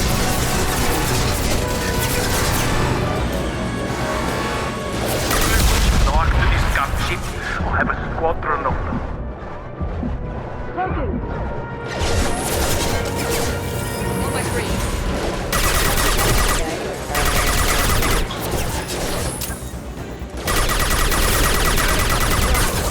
Not a Solarians. I know, they're eclipsed. It's just funny.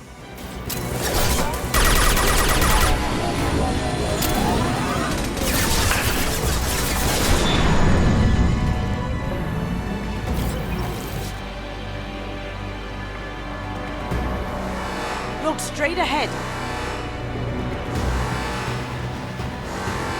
Heavy weapons, get down.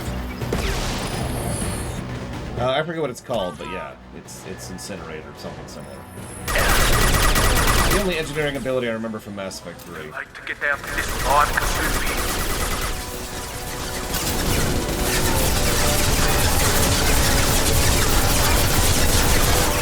On our right.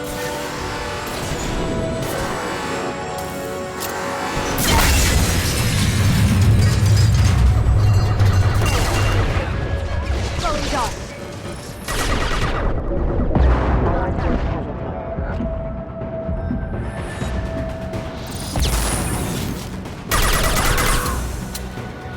Down you go.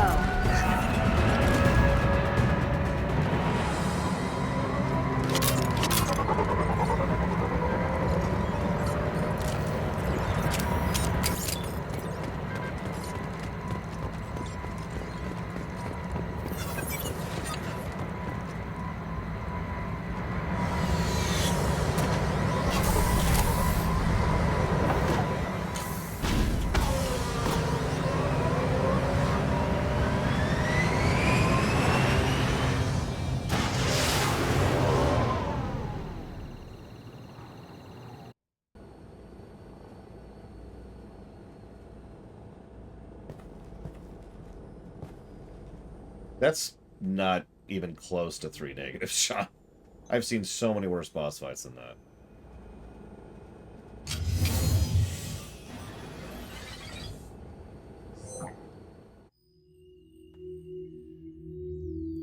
Kasumi, if you're seeing this, it's because I'm dead.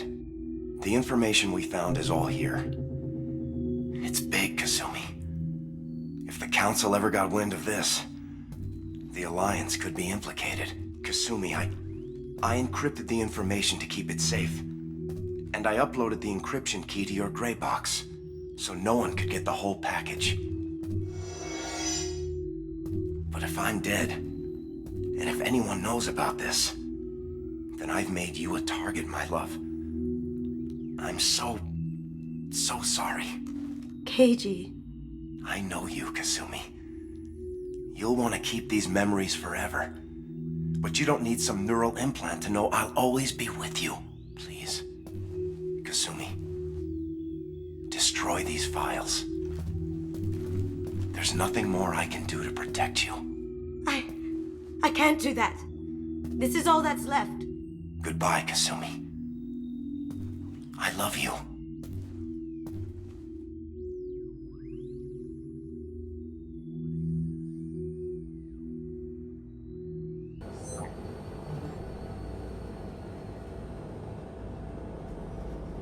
choice you make here does affect it in 3, for those of you wondering.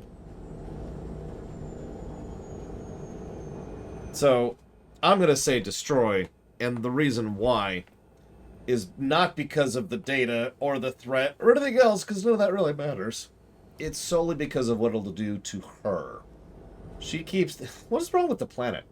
Looks like we're spinning around a model. If she keeps these memories, she's going to obsess over them.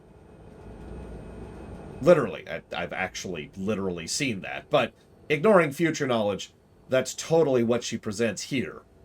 You know, this is all I have left of you, I don't want to let go, etc. So even ignoring future knowledge. Hawk knew you had the cipher. I'm sure others do too.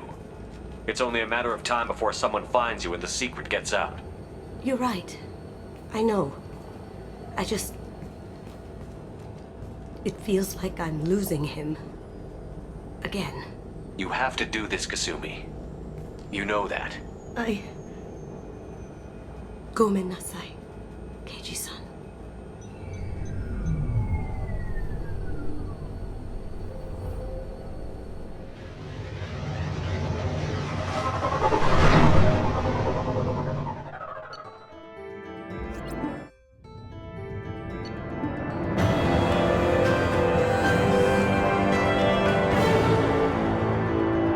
Heist was successful. Keiji Okuda's gray box recovered, all information contained within destroyed.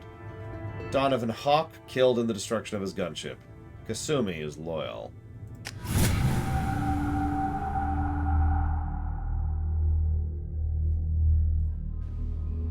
I'm not sure we've ever let her keep the thing.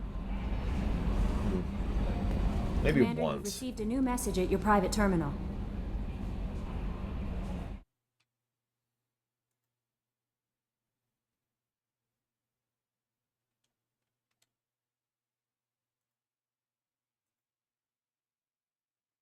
Gotta get those Paragon points. So let's see here.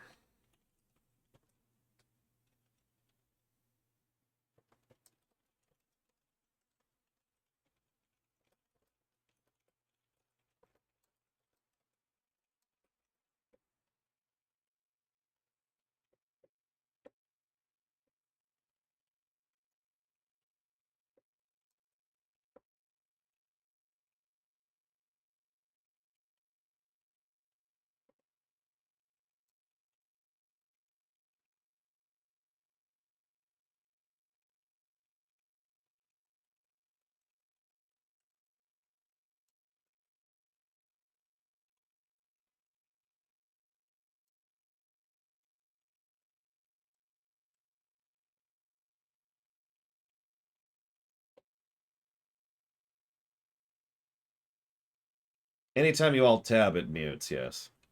But I didn't minimize it, no. It's also only partially frozen. Mass Effect 1 was like that, too. Some of it's frozen. Like, I could freeze in mid... Here, I'll show you. Check this out. So I'm like... Whoa! But see how, like, some of the background is still animated? Even though I'm clearly frozen in place here. I have no idea why it's coded that way. But it's only partially freezes, and it partially doesn't.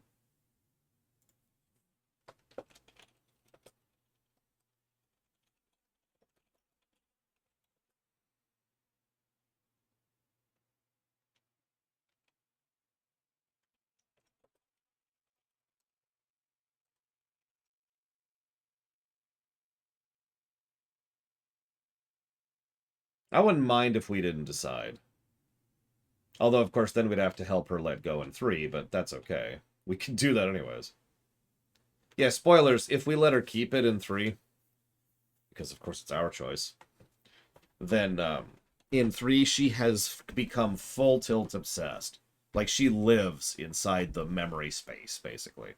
Just ignoring her life and ignoring everything else.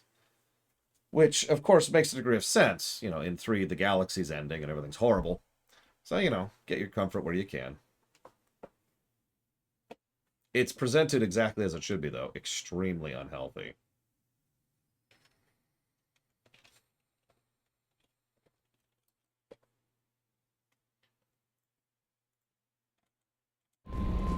So we did that. We did that. Let me check something really quick here. Actually, let's do this while we're right here.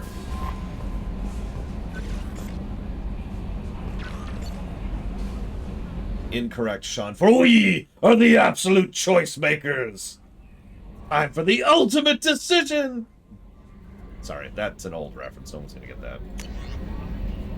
Shepard, I don't know if you remember me. I had a gun and you stopped me from hurting myself. My doctors say I'm doing better. One of them works with the people you work for. He told me I could get a message to you. I don't know what would have happened if you hadn't talked to me that day, but the doctors are helping me. I'm getting better. They put me in special school. They say I'm doing good. The doctors say other people like me are getting taken. Other people are getting taken like I was. I hope you can help them like you helped me. This was the woman, the slave, that we helped back on the docks in Mass Effect 1. Dear Commander Shepard, I was relieved to hear you were alive. I was devastated to hear the destruction of the Normandy and the people who didn't make it off in time. After you went missing or presumed dead, I feared I'd never see you or Garrus again. You and he did so much to help clean up the wards when you were hunting for Saren. Galaxy needs more people like you, and I'm glad you're still here to protect those of us who don't depend on you. Is Garrus with you by chance? After being so happy to hear of your survival, I wondered if perhaps he might have ended up with you. I left a few messages on his public accounts, but you know how he is about checking his mail, and I don't think the comm address I had for him works anymore because he hasn't returned any calls. Always so busy on his grand crusades, his great passions, that he focuses them to the exclusion of anything else or anyone else. Anyway, if you know where he might be, I'd love to hear from him. Or both of you could come by next time you're on the Citadel. Thanks, Doctor. From the Omega Clinic desk. Commander, I want to say thank you for saving me from those Batarians. They're evil and terrorists that need to die. Oh, sorry. I thought I'd seen the worst of people's anger and fear at Dr. Solus's clinic. I had no idea how much this anger was keeping... I had no idea how much anger his work was keeping in check, how bad it really was. If not for you, I'd be dead, so thank you. Clinic's doing well. You got rid of most of the plague, and I've been able to handle the rest without too much trouble. The Blue Suns keep offering to take over security here. I keep the mechs powered on. I won't make the same mistake twice.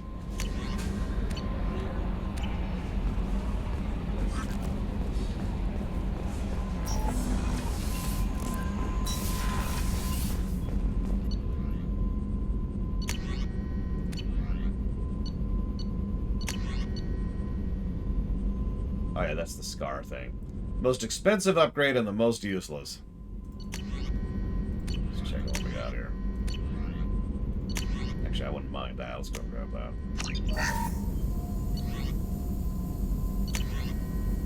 And again.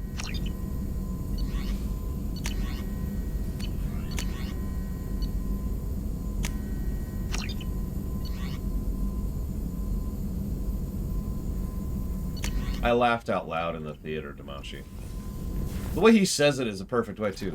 Somehow, Palpatine's are... Like, he puts just enough emphasis on it that you can tell the actor was just like, what in the crap?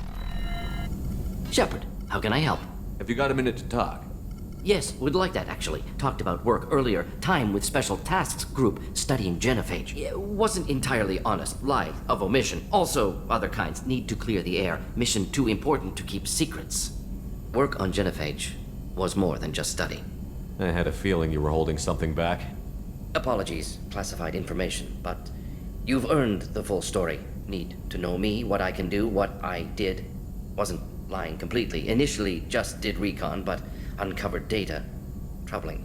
Krogan population was increasing at faster rate than expected. Krogan were adapting to genophage, overcoming disease.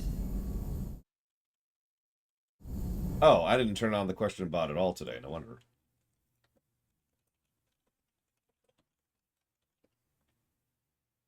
That would explain that. Did the Krogan evolve, or did some of their scientists develop a treatment? Krogan scientists? Never met Krogan scientist worthy of term. No. Natural evolution. Krogan physiology incredibly durable. Organ redundancy, backup systems, cellular regeneration. Genophage like any other natural hazard. Krogan evolved past it. Did the Krogan evolve, or did some of their... Genophage like any other natural hazard. Krogan evolved past it. What did your team do when it learned that the Krogan were overcoming the genophage? Personally led a science team. Geneticists, chemists, sociologists, mathematicians. created new version of genophage, released it on Tuchanka, other Krogan-centric areas, restabilized Krogan population. What you did was wrong. What you did was right. How did you distribute the modified genophage? Covert drops, hospitals, clan centers, water supplies. Very difficult. Few Solarians on Tuchanka. Team got caught a few times. Had to fight free. Messy. Better when things went as planned. How did your genophage modification work? Krogan evolution attached garbage genetic code to genophage attack sites. Modification created other areas for garbage code to connect. Left sites clean, capable, running smoothly. You never considered other options? Hundreds. Thousands. Modified genophage offered best outcome. Stabilized population, avoided publicity that could incite Krogan anger, averted potential genocide, or devastating war. Best solution for whole galaxy. Krogan included. I doubt you told many people about this, Mordin. I appreciate you letting me know. Wanted you to know I'm willing to do what's necessary. Should get back to work. Talk more later. Next time tissue synthesis has to compile. Good for free time.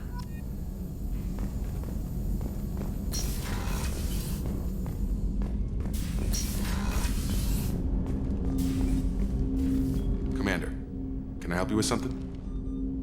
I'm more interested in just talking for a bit. Already? I'm not big on forcing these talks, Shepard. Let's do this later. We'll talk later. Commander. Look, I've been through a mission. That's the trigger, all right, Jacob? What you want with me?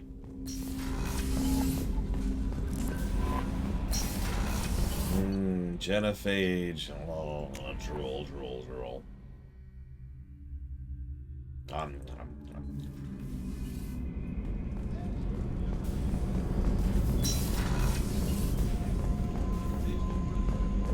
Is the bot actually working? I haven't had a meal that good in a long time. I didn't think Rupert had it in him. Commander, what can I do for you? You have a minute, Miranda? There's a lot to do, Shepard. Maybe in I'll let you Of work. course, Commander. See, I think we've kind of tapped most of the people for dialogue at this point. Because what it's doing is it's waiting for us to recruit Jack and... I can't remember. Okir, that's his name. Okir. Shepard, need me for something? Have you got a minute? Can it wait for a bit? I'm in the middle of some calibrations. Have you got any upgrade ideas? My current upgrades are working. Talk to you later. I'll be Garrus. here if you need me. I need Garrus's body. Just his body. Don't need the rest of him.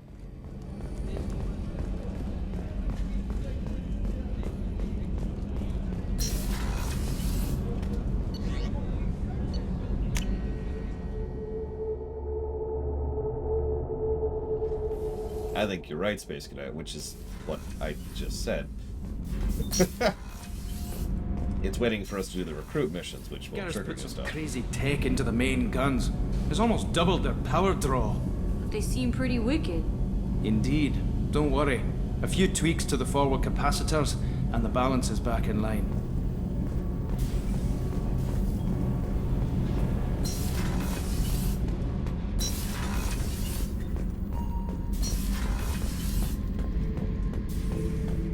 Back for another lesson. Ever been to a Batarian prison? They don't trust you enough to sell you into slavery. That's why they send you. In there you got two choices. Bash your head open on the wall, or kill everyone between you and the exit. I like both of those options.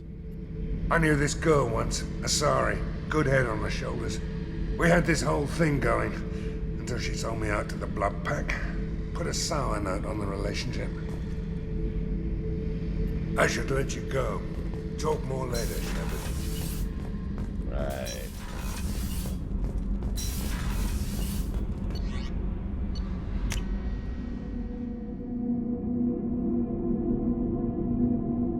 Yeah, I'm with Damashi. The Krogans clearly have scientific progression and acknowledgement.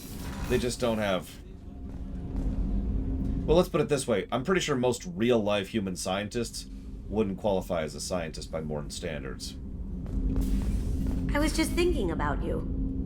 I really appreciate your help with the Hawk heist. I know why we had to destroy KG's gray box, but it doesn't make it any easier. No, actually, I have seen the first one, hasn't it? Edie has a wicked sense of humor. Or I should say, A really funny lack of one. Sometimes she seems like a person. But when it comes down to it, I can't get past her being a computer. This one security guy keeps staring at me. I think his name is Bert. I'm used to being watched by security, but they're usually staring at my eyes or watching my hands. I might have to start cloaking through the CIC from now on. Come back later. I'm sure I'll have more to talk about. Yeah, I don't get it. What is there on Kasumi that's worth staring at?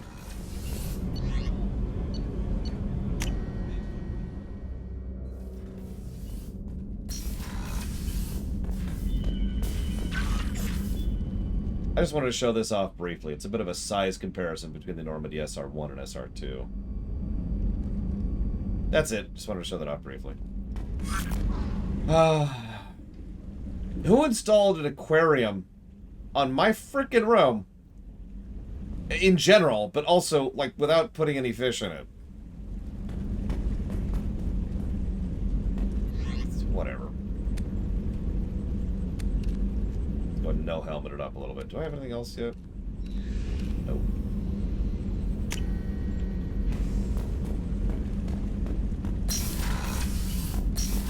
Listen, if I get those fish, I'm going to let them starve to death. It's going to happen. They are all dead.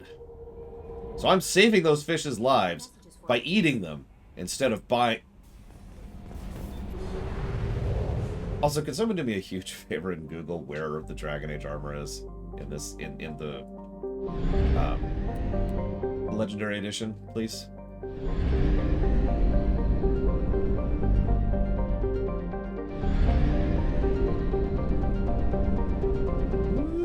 Woo! Joker! Joker! Check out what I can do! Sorry. Omega, huh? No, I got it by default in the original version, Hazardous. I don't have it by default here, because it's the Legendary Edition. Only half our fuel remains. Which is sort of my overall point, actually.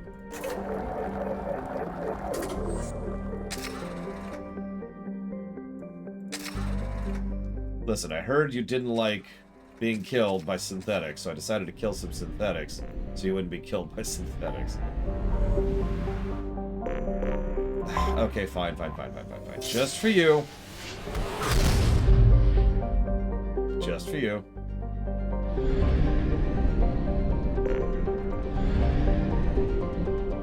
Let's get it out of your system.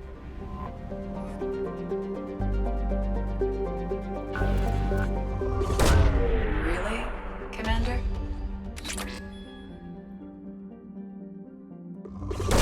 Probing Uranus. The best part is it's depleted, so the only reason to do that is for the joke.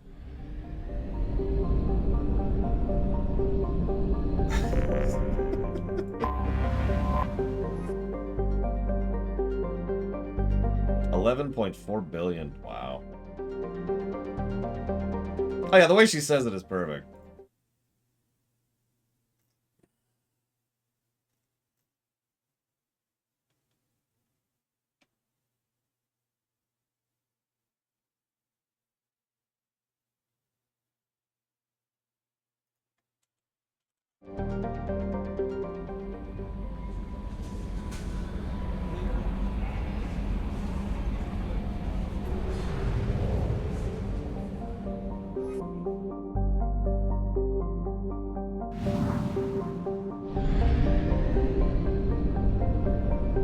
I love the way she says it. The actress just... Oh, speaking of which, let's check out Pluto.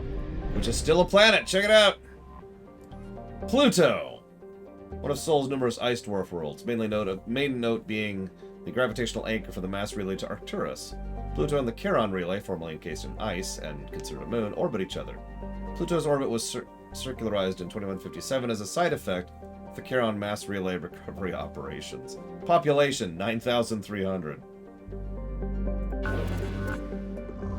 Oh wow, there's stuff on Pluto. Holy crap. Probe away. Here's Pluto. Which is a planet! Sorry. What I meant by that was, it's definitely not a planet. Please don't shoot me, NASA. Listen, these people don't mind if they're just they're out doing their business. All of a sudden, oh, get a probe. Just collides with them.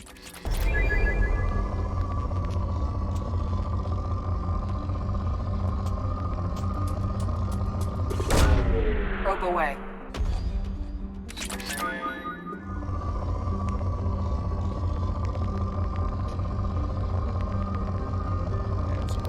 That's what we're doing. Probe launched.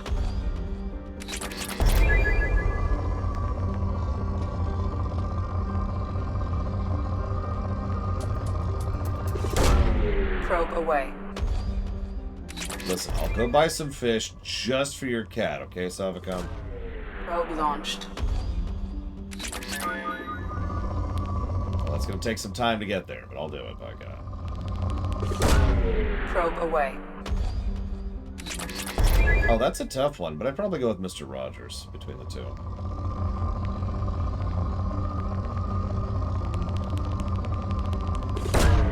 Launching probe. I have depleted Pluto. And now it's not a planet anymore. See? We can have both.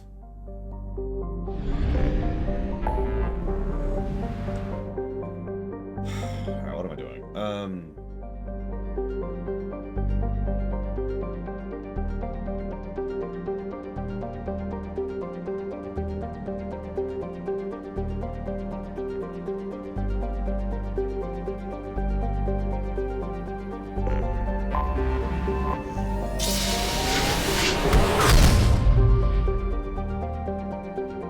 I'll get the armor in a minute. I got something else to do first.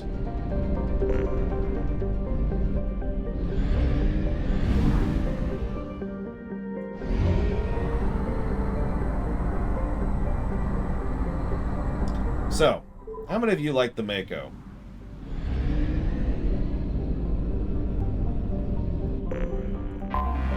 I have detected an anomaly. Probe launched. Something on our sensors. Well, sucks to be you. We're playing with the hammerhead now.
Well, we did name it after Croatia. Or The ship is safe. We've run into the Geth far too often. I'm going to stay at the next site with Dr. Aloy. I think we'll be safer there. Cake donuts? Tui. That's my reaction to that. Okay, I shouldn't do that because usually I do that when I'm joking. So to be slightly more serious, I do not like cake donuts. I'm not sure anybody really likes cake donuts. They only sell them in bakeries because they're cheap, right? So hang on, what country would be a cheap copy of Croatia?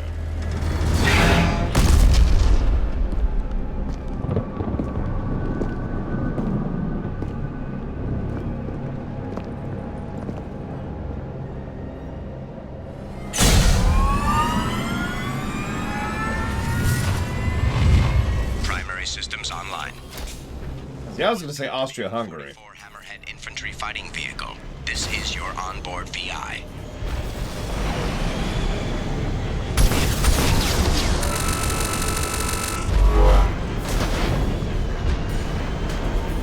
Caution. Guided missile system active. Mission objectives located.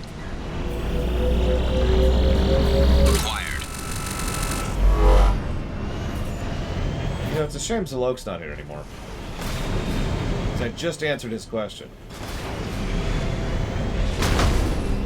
I'd like a closer look at that.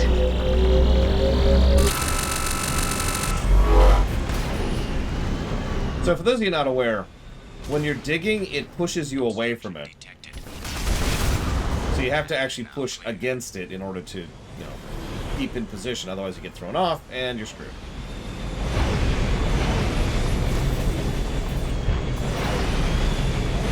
Oh well, since Zalok's gone, I'll just answer as if he was here. I'll speak to his like force ghost or something. I feel like this would be a better minigame for getting resources than the scanning one. Hey, there's a resource. Scan, scan, scan.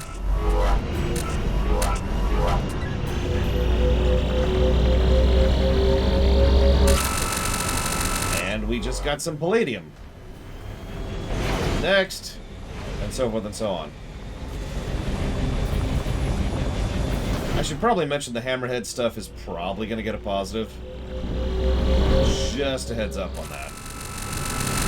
I actually enjoy flying around with this thing. There is, however, one very major flaw with it, which we will cover later.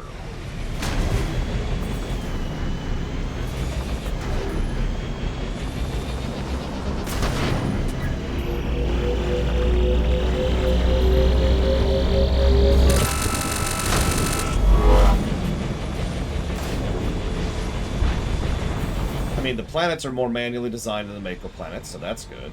We've got the exploring roaming around, so that's good. And it actually handles pretty nicely, too, so that's nice. Scan, scan, scan, etc., etc., etc. That being said, I feel like we could have a best of both worlds here.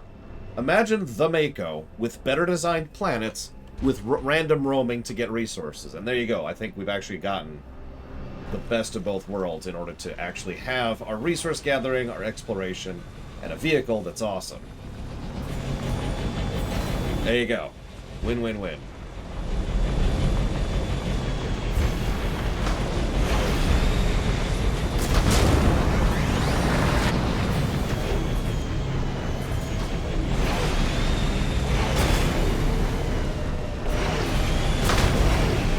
I mean, I actually did like the Nomad in Mass Effect Andromeda. One of my biggest complaints with the Nomad was we couldn't really upgrade it. Or I suppose customize it might be a better way to phrase that.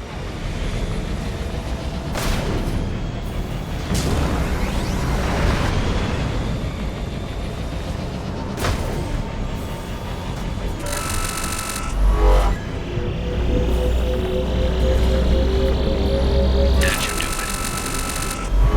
it. Mission objectives completed.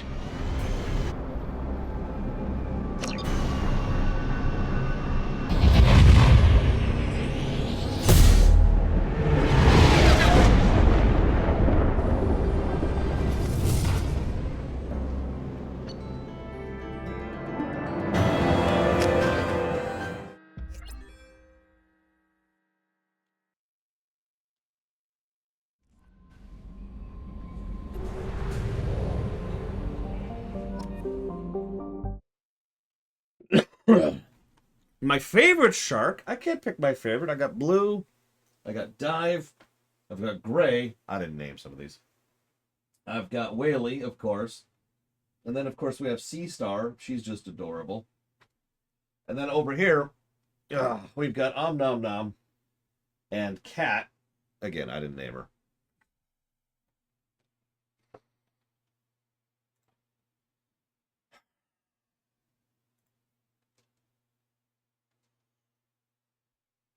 I do not have a killer whale plush, no.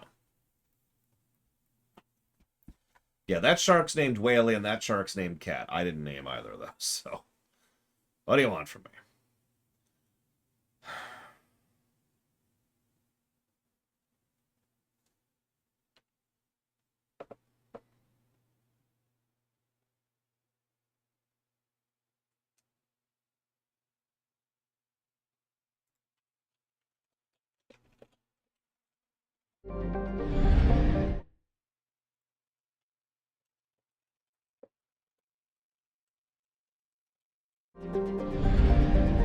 Jotting down some thoughts.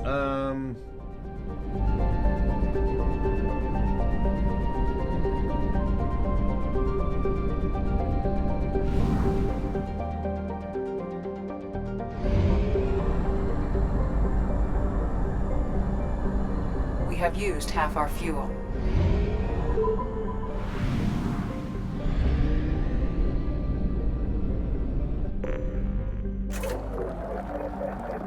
Tank there.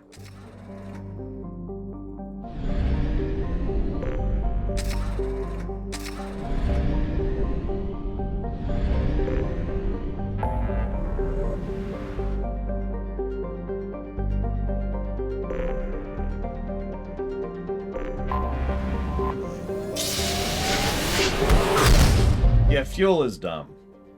I'm gonna say that as bluntly as I can. Fuel is dumb.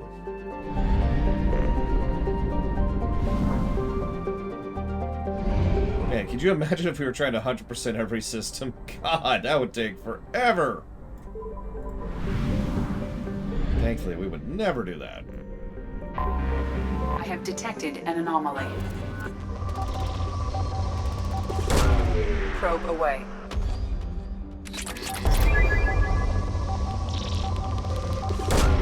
Probe away.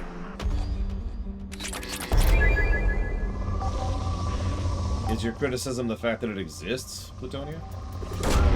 Probe away.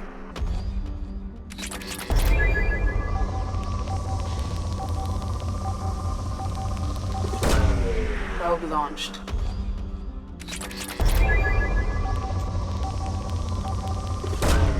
Launching probe. Let's drain the planet. Drain it dry!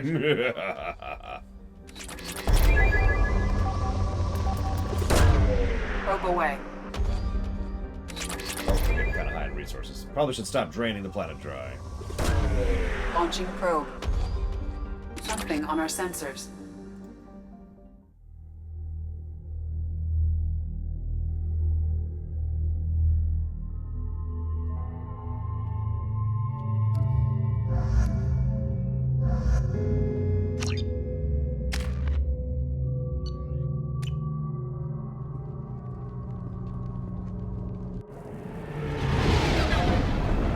Probably Lothario. It would take a minute.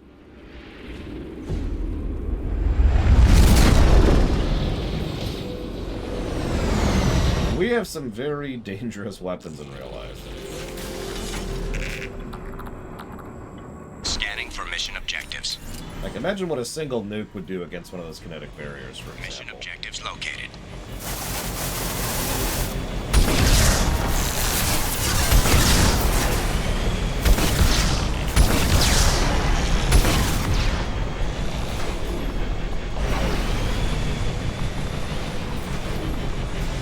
Listen, I want to make sure that they have something to offer galactic society after I'm done strip mining them slowly. So I'm going to take almost all their resources. Dropship detected. And then I'll let them join the Empire. Or die. Because I'm pure evil.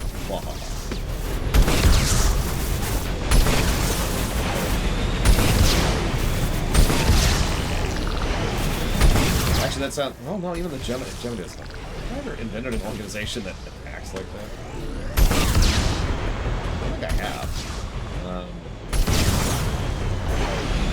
We got Death Star! We got Death Star!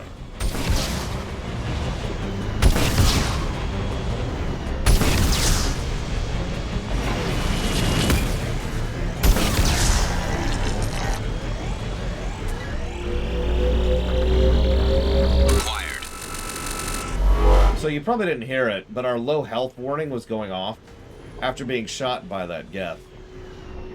Once.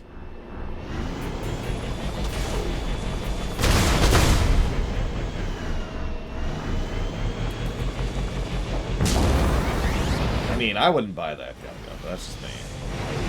A lot of people tend to forget how powerful nukes actually are.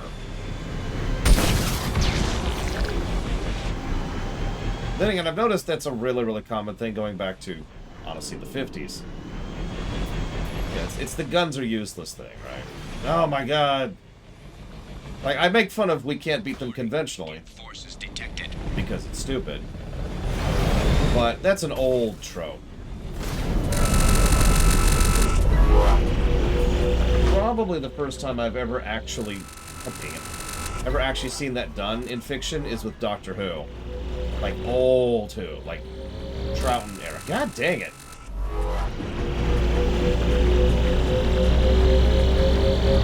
Extraction complete. There we go. Hey, I got some palladium. So it actually was what I was talking about. Holy crap.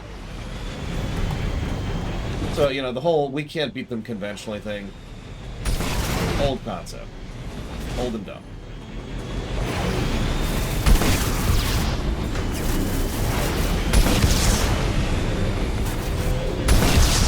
One of the things I liked about Stargate,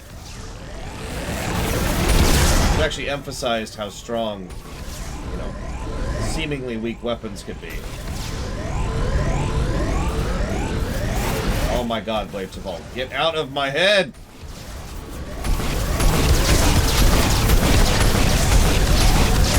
On fire. I repeat, we are on fire. I'm taking 2 hits, by the way, if you were paying attention to that. So I think that means we have 3 HP. This is officially Ninja Gaiden here.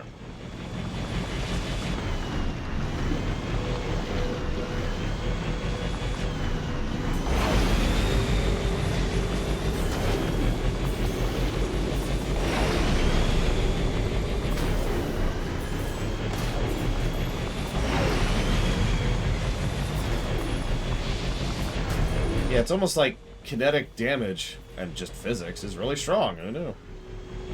It's why we need to just erase guns from existence. And they're gone. And we're good. Yep, sorry, the Reapers took over the galaxy because I was off doing a hovercraft mission. With pretzels for armor.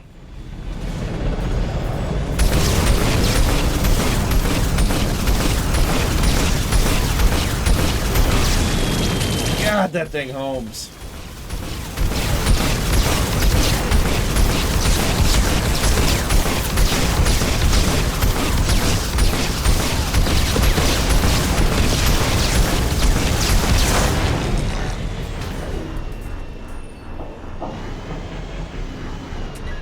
No, they're like those really stale, crappy pretzels you get in an airplane. And you're like, why did you even give me this? This just gets make me thirsty. And then you're going to give me like 1 sip of soda and 5 tons of ice and a glass that doesn't even fit in my hand because it's too small. God, I hate airplane food. Ugh. Hi.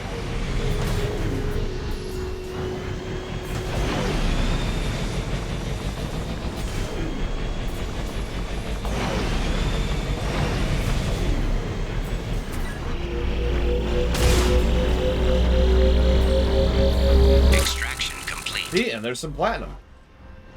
Like, apparently somebody was listening to me, because this is literally just a mineral scanning mission, but more interesting. Get the dropship detected.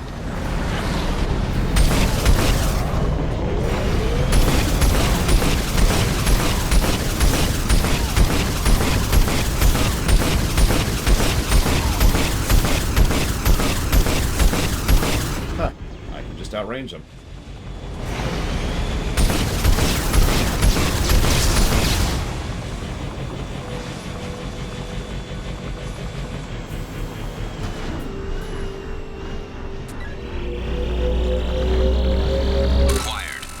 I've had train food in my life.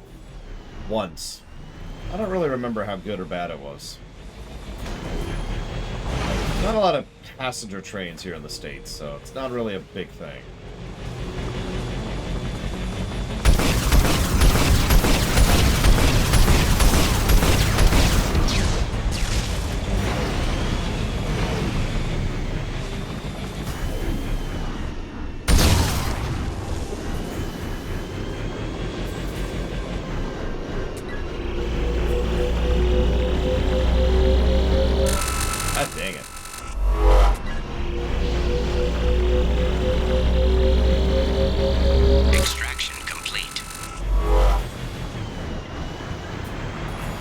Actually, yes, I do, Zillow. Ignoring the recent problems, the fact is Platinum is currently running off of a deficit in terms of literal finances. They had a couple of good sales and splurged a little bit. And then had a massive bomb financially. So they kind of need Bayonetta 3 to be a success. We'll see.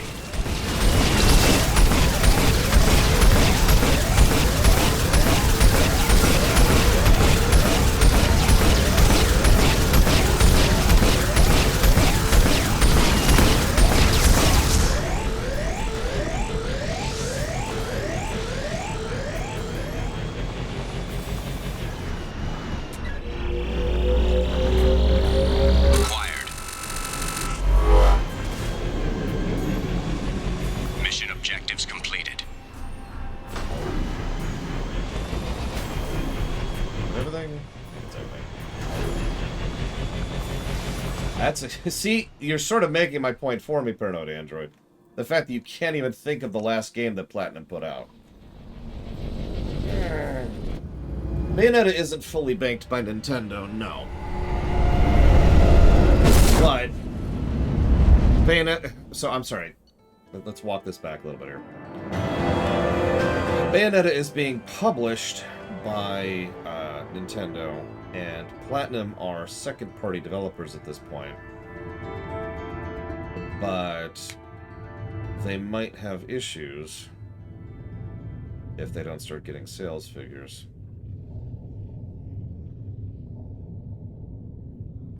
Yes, Babylon's Fall, which was their last game. And yeah, it sucked.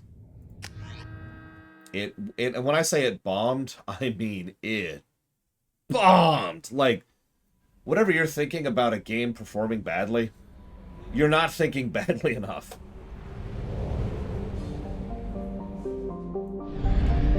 There are layers of failure when it comes to game sales, and this one was insanely bad.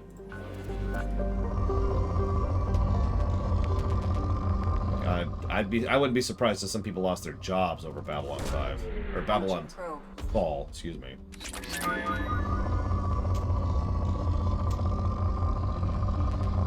it's not much here anyways. I don't need any palladium. Let's check.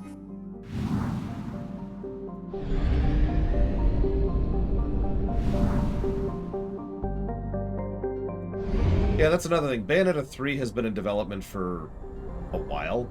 Fuel reserves at 50%. Which means it's got some additional expectations for profit return.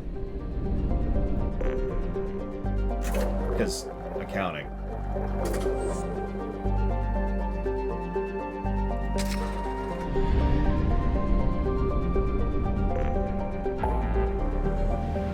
You know what's funny is I wasn't super invested in the Bayonetta voice acting issue until I got the official response from both Kamiya and, frankly, Jennifer Hale, which was like, oh, okay, based on your response, I could tell that you're just being dicks about this whole thing. So honestly, screw them.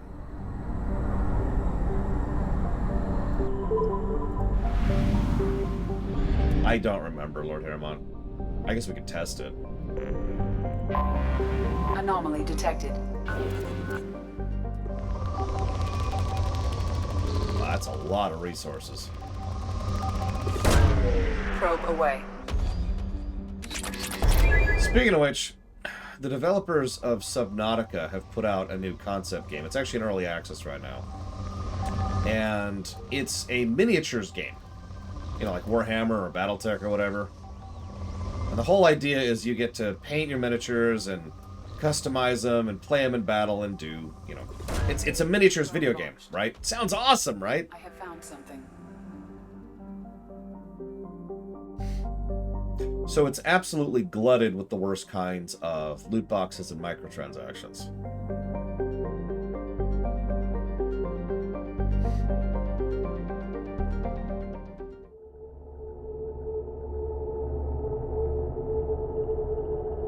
So that's not happening. Why does it even ask me to add people to the squad for these missions?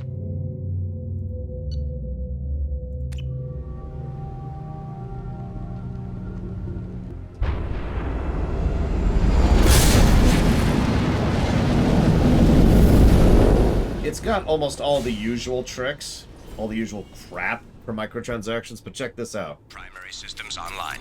So, they've got that terrible... Geothermal activity has rendered pathfinding function inoperable. Please use manual controls to locate research base. So, it's got all the usual microtransaction crap, but check this out. This is funny. So, one of the things that I hate is when they have a system where it's like you can get the Hammerhead, you can get the Mako from your loot boxes, right? But if you get the Mako twice, well, then you get an absolutely minuscule pittance of a worthless currency, which you can eventually use to get other cosmetics. That system sucks, to put it as bluntly as I can. It's one of those systems that on paper looks like it's them being nice, but in reality, it's just them trying to hook you in even more. And the specifics of how much you get out of it and how much things cost always make it not worthwhile. Due to unstable volcanic activity. So it sucks.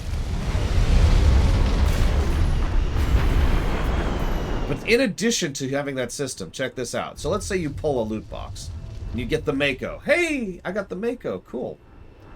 And then you pull another loot box and you get the Mako. But you don't get the currency from it. Why? Well, because there's actually 5 Makos.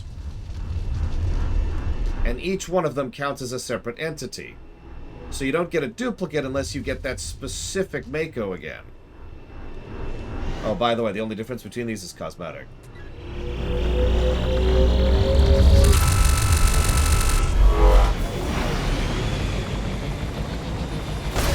So, just to kind of get ahead of this, I don't think I'm going to accept that game for the list if anybody wanted to add it. Mineral resources detected. Hello, Elizar. Nothing is worse than Diablo Immortal. No. Really, I mean that. No matter what game you're about to mention, no matter what you're thinking, nothing has been as insidious, in-depth, or frankly brilliantly constructed to be as horrifically evil, predatory, and manipulative as possible as Diablo Immortal. Nothing is on that level. It would take me literal hours to sit down and actually hammer through, with research, with notes, to explain to you how bad Diablo Immortal's system is. Extraction complete. And by system, I mean systems. Because there's 20 or so, and they all interlock. Extraction complete. You're not listening to me, Trihexy. Nobody ever listens to me when I say this. Nobody ever believes me. I am not memeing. I am not joking. This is not me making some kind of statement about how someone is literally Hitler because they got my Wendy's order wrong. I am speaking quite literally when I say that nothing is as bad as Diablo Immortal.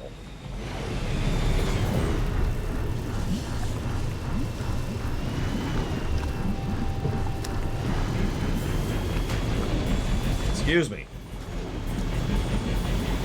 Yeah, Kiera Whitenose is correct. EA Battlefront 2 was pathetic. It was very overt, very blatant, very easy to bypass. It was surface level garbage. This is insidious.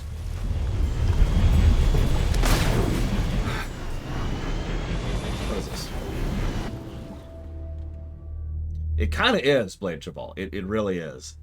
Diablo Immortal, like I said, I'm not joking. I really would have to sit down. I would have to take notes and figure out the best way to present the information to you. Because there is so much, there's so many layers, there's so much nuance, there's so much psychology that goes into Diablo Immortal. It is insane. Sorry, I'm actually getting a little angry. Because I am angry. The fact that they did that, the fact that any game did that is unacceptable. The fact that Blizzard did that is unacceptable. The fact that they did that for Diablo is unacceptable.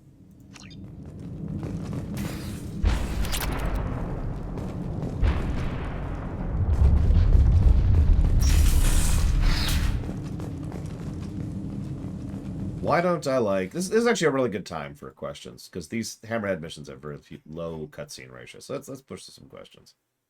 Why did Blizzard think it would work after the mess of EA and Battlefront 2?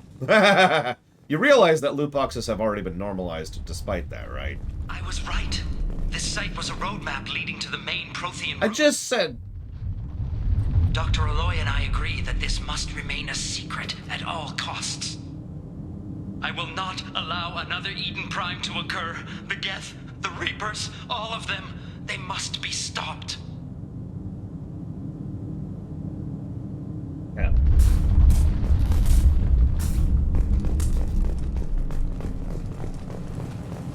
Why don't I like Tom Bombadil?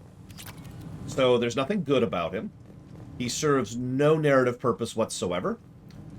He's silly and ridiculous and nonsensical. He's the kind of person where in a scene, like he's the person where if there's this somber moment because your cat just died, Tom Bombadil would come in singing and dancing. He's an asshole. Screw him.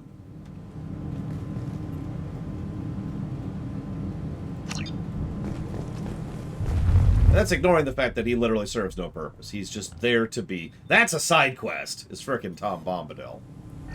God, I'm so glad they cut him from movies.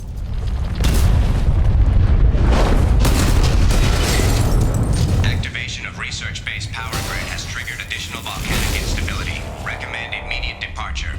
Well, I guess...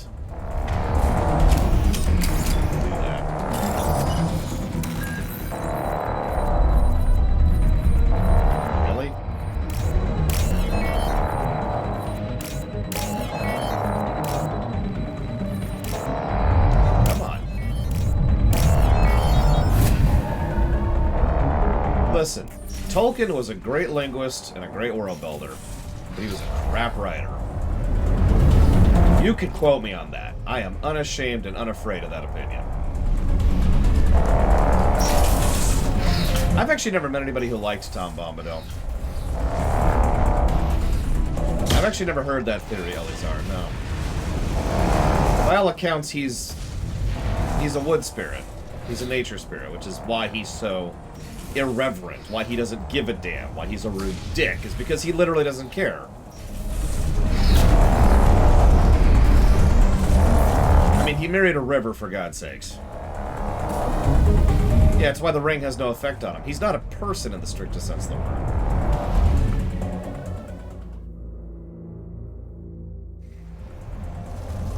Now, that being said, Tolkien is not a good writer, but then neither is George Lucas. Now, I know you're going to be like, you did not just compare George Lucas to Tolkien. But I did, and I did it on purpose, because both of them are bad writers, but excellent at other things. Tolkien is a masterclass in world building. People can learn lessons today from the kind of world building that Tolkien did and does. Or, you know what I mean.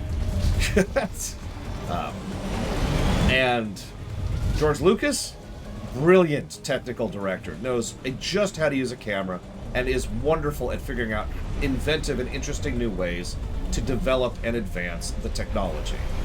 And that may sound bland and dumb and stupid, and if it does, then I don't know what to tell you because you're extremely wrong. George Lucas has individually probably moved cinema forwards more than most other people that are alive.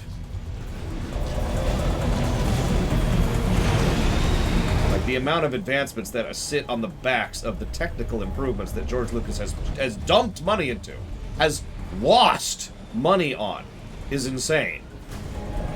Yeah, Isle and M is all I need to say about that, but I could keep going. The literal nature of how cameras are used. For God's sakes. Probably not good for the paint.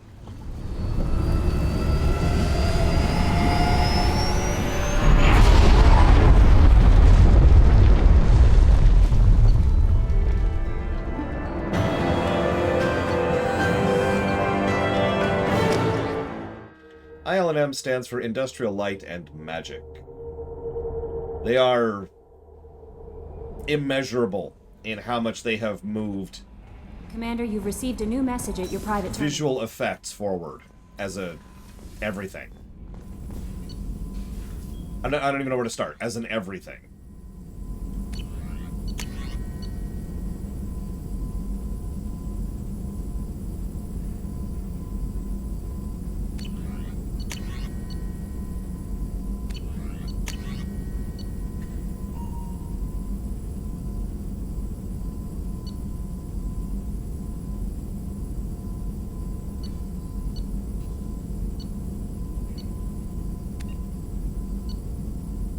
just don't want any of these things for the most part. No, Eleazar, I think they're even drier than that. I want you to imagine that you've got a sandwich in front of you. And it's that really thick bread, you know, that's like this tall. But it's stale because it's been left out for a week. And in the middle is just sand. Just sand. And that's your sandwich. That's Lord of the Rings books.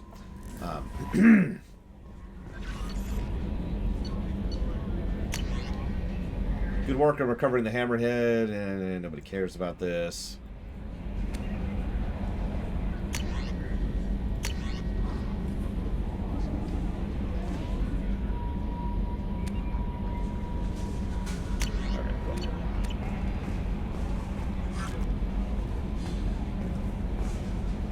I don't know. Okay, that cutscene might be possible. Let me jot something down here for a second.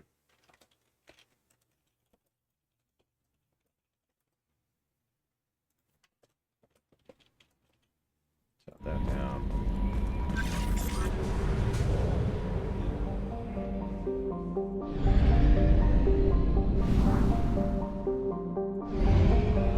Where's... Oh, jeez, it's way over there. Only half our fuel remains. We're fine. We're fine.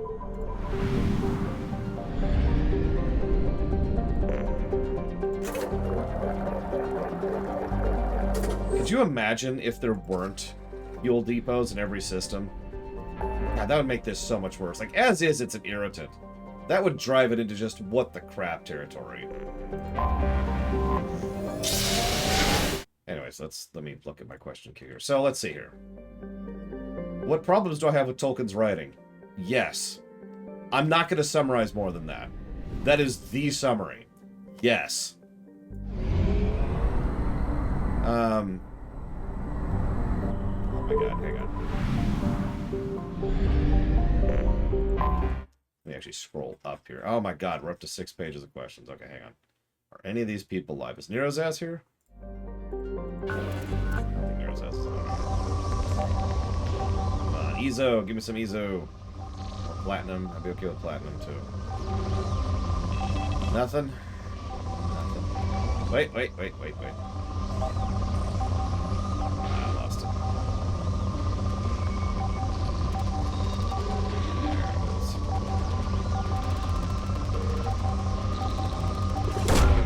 Probe launched.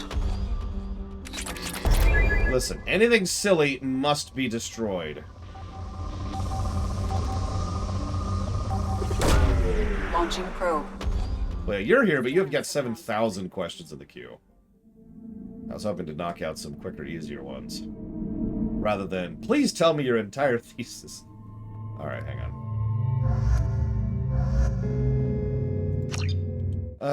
Hang on, Lataria. Is Dragon Age Vision... I already answered that one. Given that I have been starved to the point of death... Yep, 5 months. Could I see myself wishing that on others? No. Like, the rest of your question says, because it's not fair that I had to go through suffering and everyone else is happy. That's a goddamn stupid perspective, and the fact that people have it makes me want to punch them in their stupid goddamn faces. No. I've been through literal hell. That doesn't mean I want other people to go through hell too, because I'm evil. Because that's what that is. Let's just say that as bluntly as... I hate to use that word. But wishing harm upon someone else for no other reason than the fact that you had to deal with that kind of harm in your life is evil. I've had my leg snapped into a jigsaw. Do you think I want other people to go through that just because it's not fair that they don't have to suffer what I went through? God damn it. Screw them. Alright, what do we got? Extraction complete. What do I think of the actual strategy being used at the end of Mass Effect 3, with Shepard coordinating his troop movements and actions? There's strategy in that? Would be my answer to that. Given that I believe Reapers should be able to be defeated conventionally, what strategy would I employ to defeat them? Well, the first thing I would do is I would be very careful and cautious in using my strategy to defeat them. There's no... Like, it doesn't work that way. The answer to your question is not applicable. Caution, engine temperature falling. The answer to your question is use an appropriate strategy as the moment dictates. Extraction complete. Trying to isolate, trying to pick off individuals. There would probably be some very harsh and horrible choices about leaving planets behind as ways to slow down the Reaper advance in order to make sure that the Reaper's attacked individually, because in most cases we only see 1, 2, or even 3 ships attacking a single planet, which we can probably take with a single thing, but if the entire Reaper fleet attacked in one spot, they'd probably win, so we have to let people die. Yada, yada, yada. No, that's the video game answer. I've got it! We'll send wave after wave of droids after them. Let's see here. Hold on. And now, see, this is part of why I didn't want to do this, because I literally paused the game to do this. Delete, delete, delete, delete, delete. Would it have helped if we were forced to go along with Cerberus because the Alliance gave us the finger? No. Who was the strongest Sith Shepard defeat on his own? Palpatine. How well does Joker do as the whole comic relief character? Joker is amazing. That hasn't changed. And then we got to delete more questions. See, this is the issue. I need to. On the plus side, if it makes you feel any better, the polemic stream will just be a Q&A stream, so it'll just be me answering this stuff. Was I in favor of the Brian Superman being depowered? Who's the Brian Superman? How would Kasumi's quest have gone if Hawk was there instead? Much better. Hawk has much more personality than Shepard, after all. What do I think of the Battlestar Galactica MMO? There's a Battlestar Galactica MMO?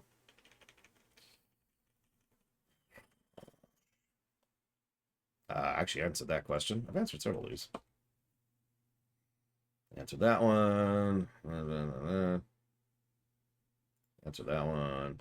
Was the Collector strike on the Normandy the Reapers trying to remove Shepard as a player on the board? Yes. I don't even understand why that's a question, because that's just what it is. What do I have with... I already answered that one. The best and worst writer on the Dragon Age team. Well, I don't know any specifics, so whoever the best writer is definitely the best writer. Whoever the worst one is the worst one. Not that I know what either of those are. Yeah, I don't know who that is. Latario. Sorry. Caution. There, I've answered every one of Latario's questions. That's good.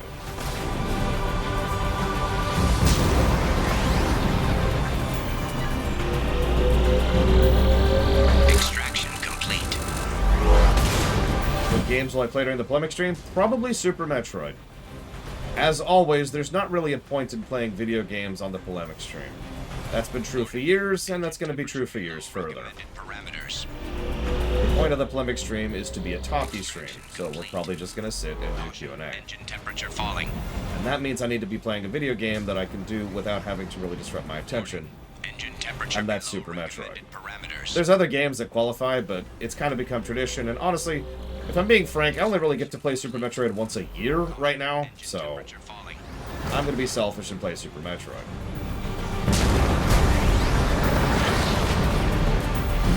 Warning. Engine temperature below recommended parameters. Dailies in Tor. I've already uninstalled Tor.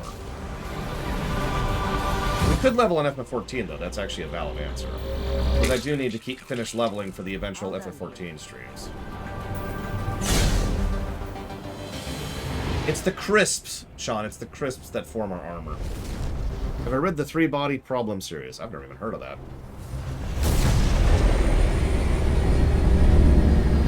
So there you go, we'll do leveling in FF14, and then we'll switch to Super Metroid.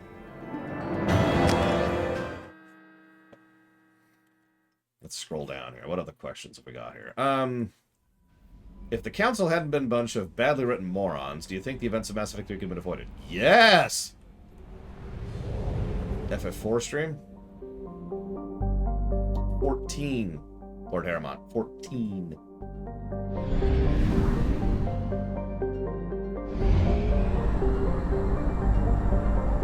I had Tor uninstalled the day we finished it.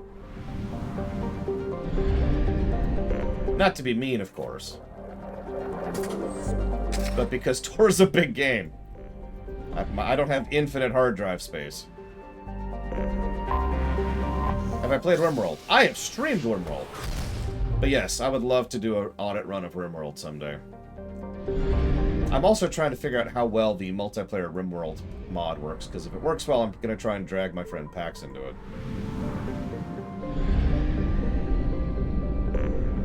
Overlord? I have no idea if I'm doing Overlord today.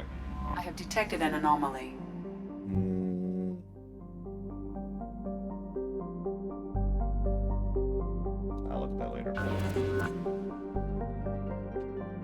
We have... So, okay. Final Fantasy XIV is a game that continues to have updates and new content because it's an MMO, Lord Aramon. So there is already, as of now, content that we have not covered in Final Fantasy XIV. There's been 2 patches, actually, that we have not covered. And there's content that was in vanilla that we are specifically holding back for the Patchwalker stream. So MMOs, at least ongoing MMOs, are going to probably have patch streams periodically. We've even got a format set up for it and everything. Probe launched. I'm so sorry, Mag. Something on our sensors. Yeah, same thing for Star Trek Online, same thing for World of Warcraft. Possibly the same thing for Guild Wars 2. We'll see.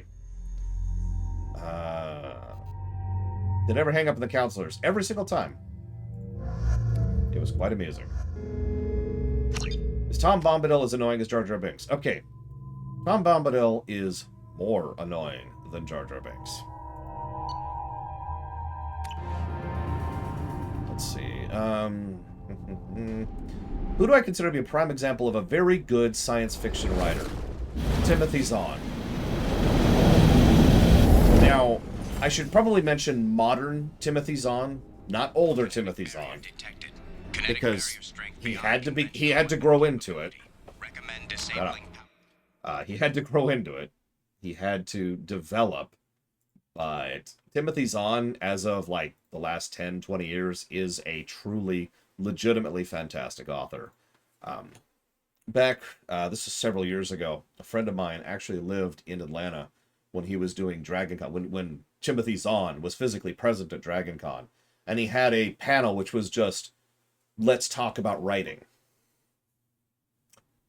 He and I just kind of turbo gushed about that for a couple hours. I couldn't go, of course, because Atlanta, but it's a bit of a drive. But he had so much fun with it, and he learned a ton of it. It was apparently just a really treat. And of course, Zahn's a cool dude too, which is always a nice bonus, right? Like, you know what I mean, right? We've got creators that are so we've got good creator, bad creator, good person, bad person. Usually, we only get one of these. So it was actually really nice to see him be a cool dude in addition to being a good creator. That's nice. Yeah, and then there's Heinlein. Thank you, Eternus, again, very much. The game is going well. I know I haven't put a lot of pluses up, but that's because so much of it is still in question mark territory. I suppose you know the usual question. But either way, thank you very, very much. I do appreciate the groceries you helped me buy this very morning. Oh yeah, that's a good other elegant. Frickin' Please avoid collision with kinetic Harlan Ellison is an asshole. Like, Heinlein is a disgusting human being. Let's just get that out of the way. But Ellison is a dick. Like, it's actually shocking to me how much of a dickwad that he is. It's insane, really. Like, good God. Now, what's unfortunate is Harlan Ellison, this is what I was talking about. Harlan Ellison is a talented writer. I'd be foolish if I didn't acknowledge that. I would be wrong if I didn't acknowledge that. But he's an asshole, so that's why I mentioned the diagram. Like, good creator, bad person. he's over here, right?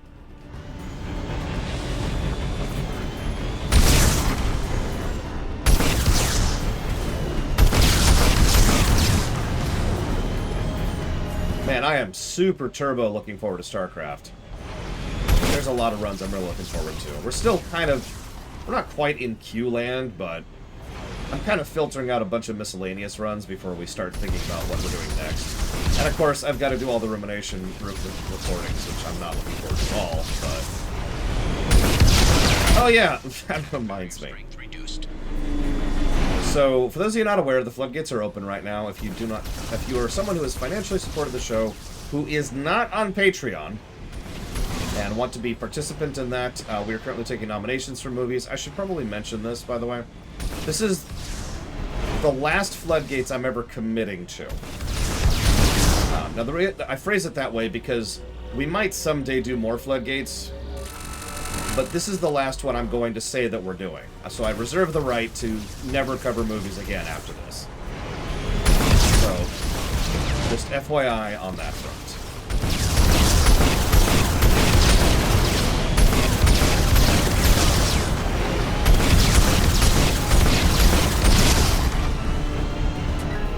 It is extraordinarily time-consuming, and if I'm being completely honest, I don't really have any movies left that I want to cover at this point.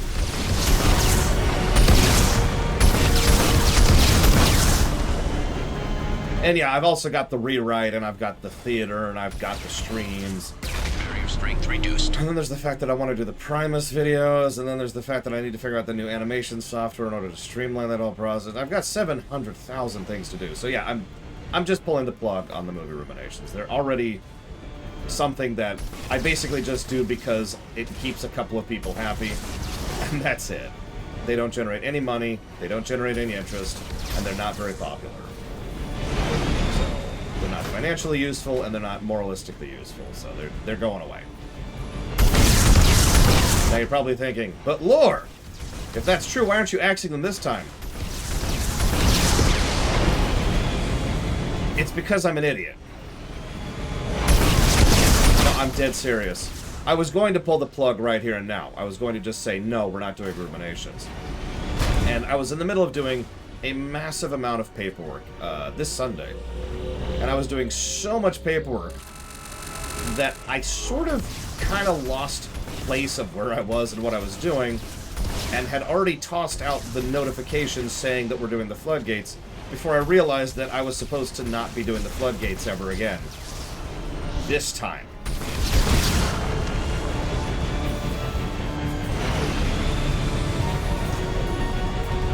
Now, because I already said it, because I already put out the notification of the announcement, I'm committed to it at this point, so that's set in stone. Barrier deactivated.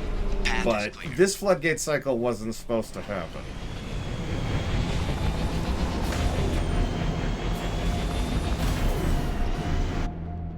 So keep that in mind.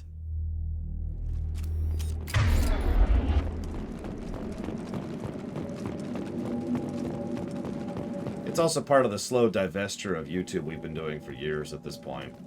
Since YouTube is just getting worse and worse and worse and worse and worse and worse and worse. One of these days, I hope that YouTube will stop getting worse. Right after I take over the world. Because that's what it's going to take.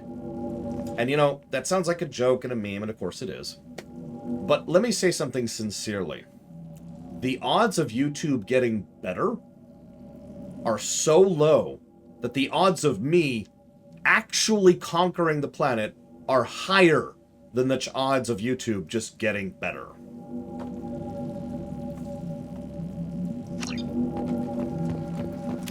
A lot of Ezo on this planet.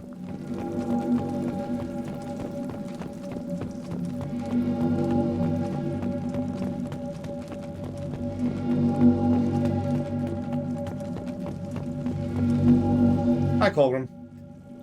Thank you. As always.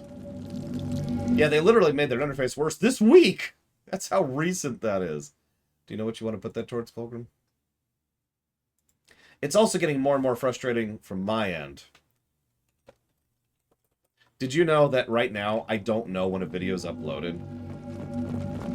Let me explain what I mean by that. So, what usually happened is I would go, and I would try to upload a video, and it would say uploading percent, you know, 100%, and then it would say processing up to 100%. It's like a progress bar, right? That's gone. That's gone.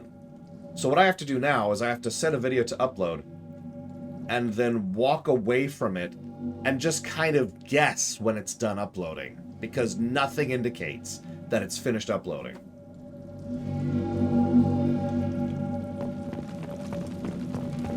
Dr. Aloy must have been indoctrinated by the Reapers. I found him sending our data to a Geth ship. I won't be responsible for another Geth attack, another Eden Prime. I've silenced Aloy. Forever.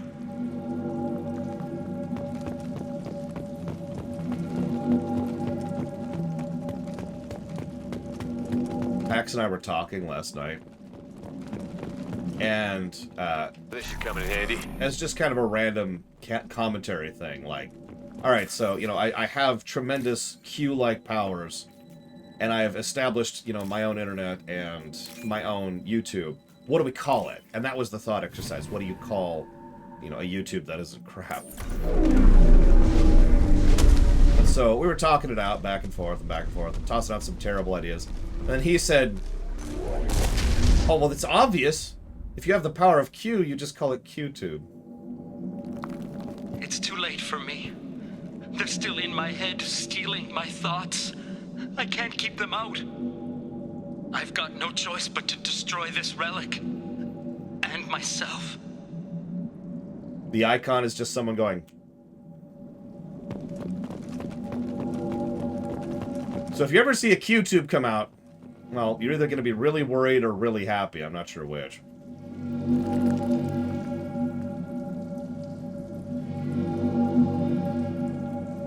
Oh, wow.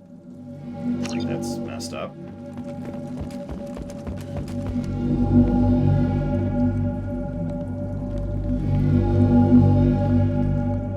I don't know what you're talking about, Elizar. Someone asked if I was looking forward to the StarCraft run. I said yes. That's it. There's nothing else there. Why would you ever touch that?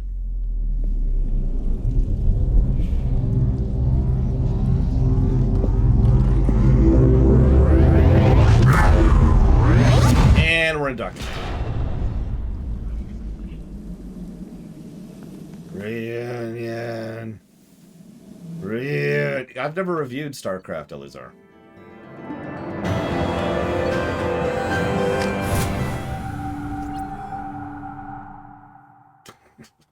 That's it. End statement.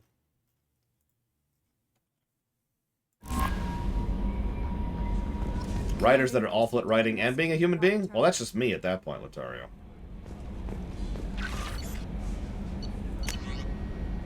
So there's the atmospheric data. There's the historic discovery of the Prothean artifact. Cool. We have found a paperweight. Yeah, there you go. There's a terrible writer who's a terrible person. Hitler. David Cage. Actually, David Cage is a good answer for that. No joking. No irony. No nothing. Hitler is a terrible writer.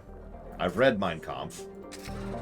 It was required reading back when I was in school. Apparently it isn't anymore, which I find funny. Yeah, he was Hitler. Is that everything? That's it! That was the Hammerhead! Hope you enjoyed that. You know what? I agree with that one too, Bragwin. Uncle Vernon is another example of a terrible person who's a terrible writer. Okay, so hang on. So we did all the Firewalker missions. They were kind of bland.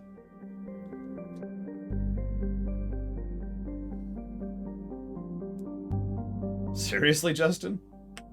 That... Okay, I'm not even touching that one. Alright, let's see. At the time, we probably have enough time for that.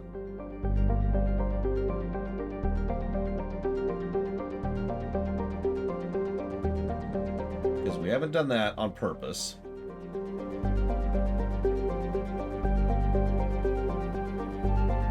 And that's it.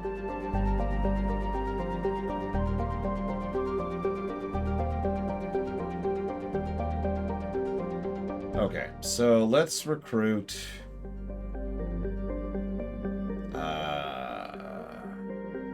let's do this one. Save the good one for after. Whoever thought of making Romulan ale? What are you talking about? I drink Romulan ale every day.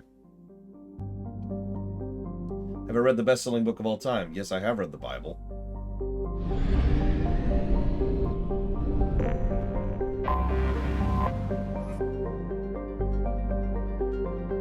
A garbage scow with a climate was how the Citadel Council member described Corliss at the turn of the century. And ever since, the Corliss Tourist Bureau has been attempting to rebrand their planet. It hasn't worked, although they have tried calling it the recycling center of the galaxy. Corruption scandals and a staggering murder rate ensure Corliss's image is permanently stained.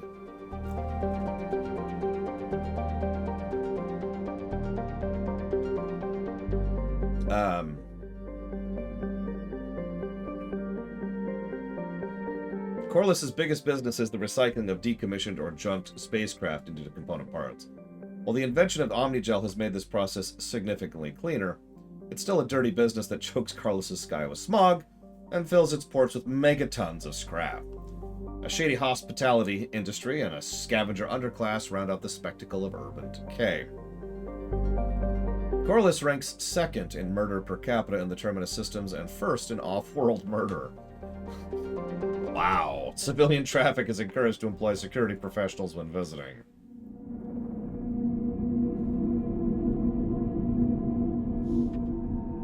So we'll take, you two, I think, for this one. Kasumi's just too useful in combat, and we're gonna need it for this mission.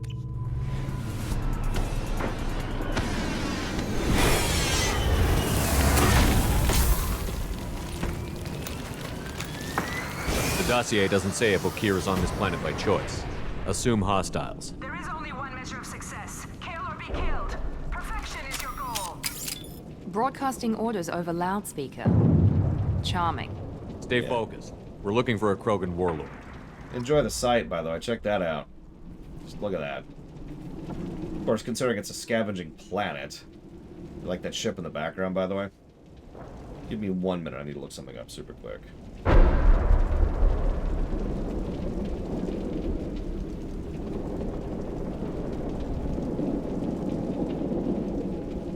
Sorry, I'm answering Savacom's question. Real quick here.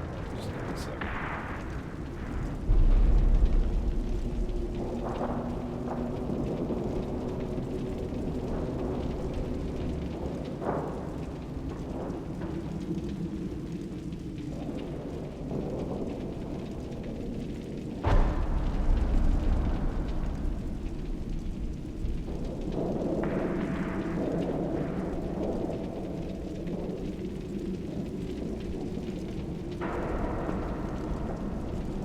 Find it. It's probably going to take too long. Whatever.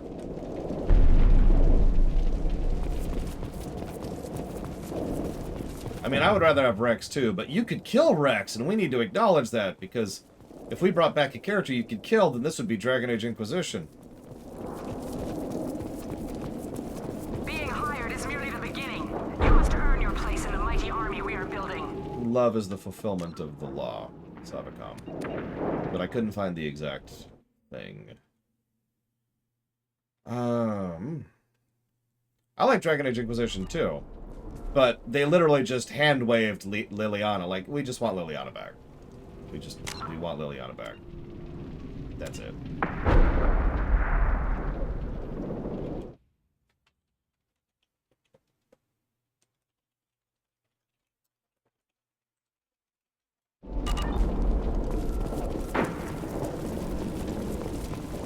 Let's see. Yeah, let me delete all of these. I got 2 pages of questions I've actually already answered. I mean, it's really funny because if they had just ejected...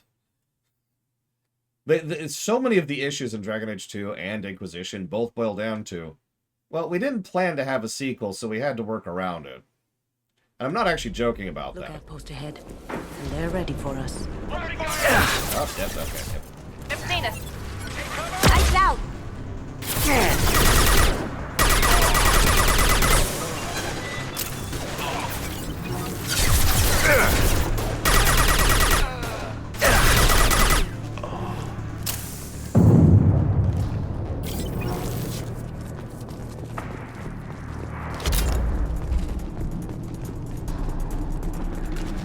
Paranoid Android asked, what are my thoughts on the Silmarillion? Good encyclopedia.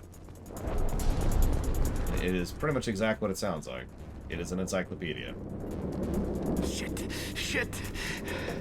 I won't stop bleeding. I'm gonna...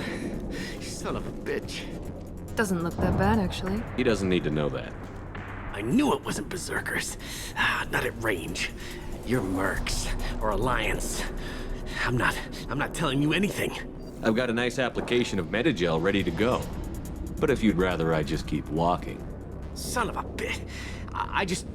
I don't know anything. I just shoot the overflow from the labs. The old Krogan up there, he's really been cleaning house lately. Jador hired him to make her an army, but the Krogan he creates are insane.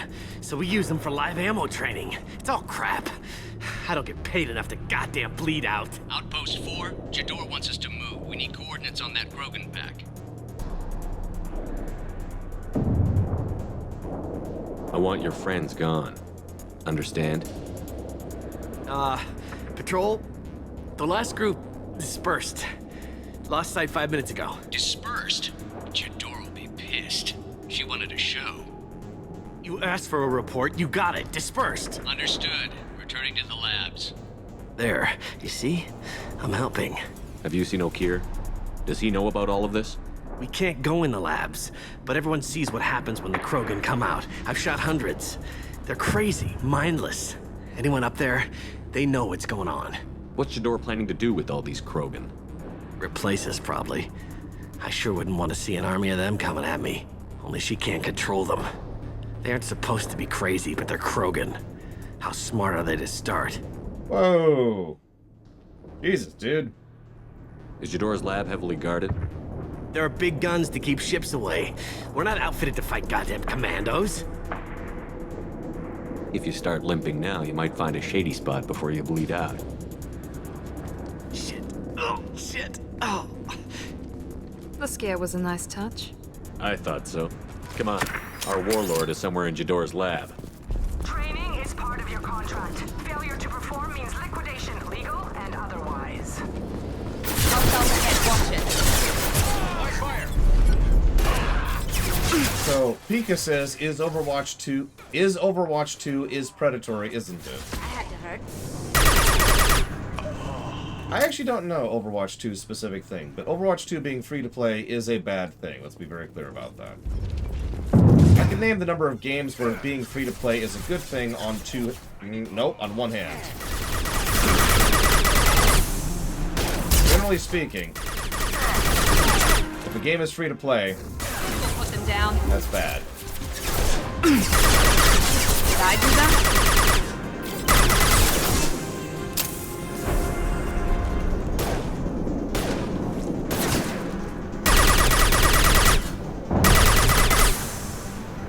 Well, there were 3. Now there's 2. Star Trek Online, Team Fortress 2, and Plants vs. Zombies 2. I had to remove one of those from that.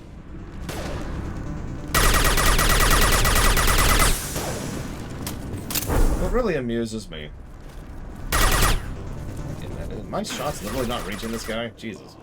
What really amuses me is for a long time there, years ago, long before the current cycle of microtransactions and predatory crap ever even got started, like back in the heyday, people used to get irritated that MMOs had subscriptions, and I was always a little confused by that. Some people didn't like them because they felt obligated to play the game. Some people didn't like them because they didn't like continuing to pay for, a game to play. I was not in that camp, probably because I've studied economics. I will take... Let me just be very clear about this. I'll take WoW over New World 10 times out of 10. I'll take FF14 over Neverwinter 10 times out of 10.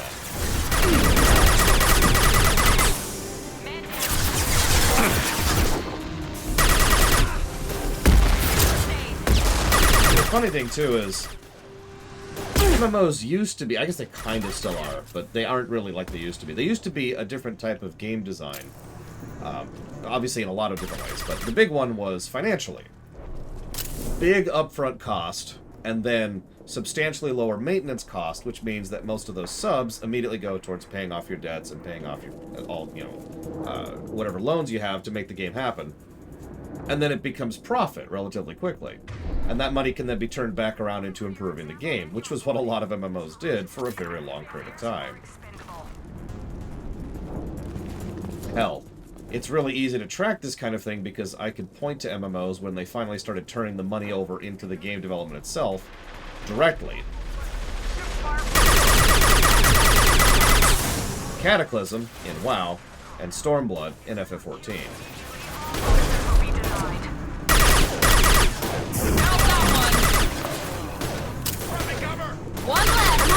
devil or something?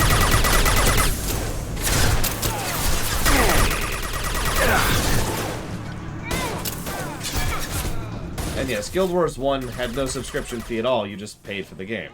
That's because Guild Wars 1 isn't really an MMO in any way that matters. Oh, they don't even bill it as an MMO, they bill it as a CORPG, which I stand by. So let's talk to these Krogan. Me human, you Krogan. You are different. New. You don't smell like this world. 7 night cycles, and I have felt only the need to kill. But you... something makes me speak. Yeah, I'm a PC. He's only a week old? They must breed them full size, ready to kill. Not much improvement over regular mercs if they need training. Bred to kill. No. I kill because my blood and bone tell me to. But it's not why I was flushed from Glass Mother. Survival is what I hear in my head. Against the enemy that threatens all my kind. But I failed, even before waking.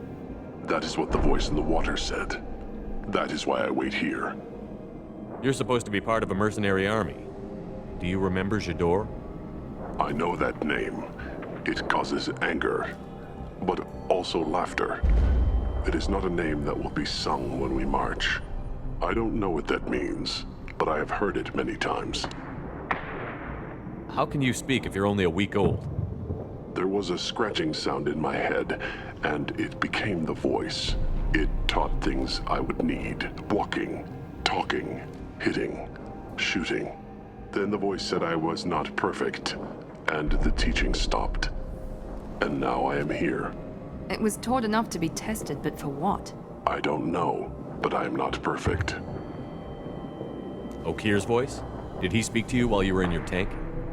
I heard the voice, not like now, with ears. Inside. I called it Father. It like that, but it was disappointed. I'm not what it needs me to be.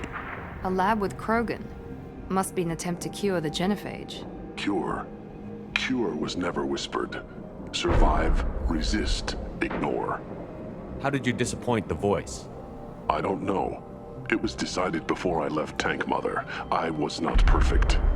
Maybe spending his week-long childhood in a tank made him crazy, like that merc said. I don't know of that, but I'm not perfect.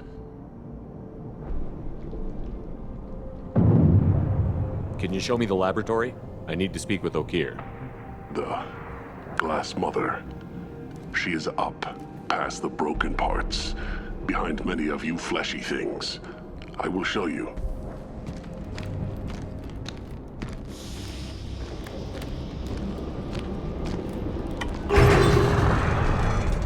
Thank you. Impressive. And dangerous.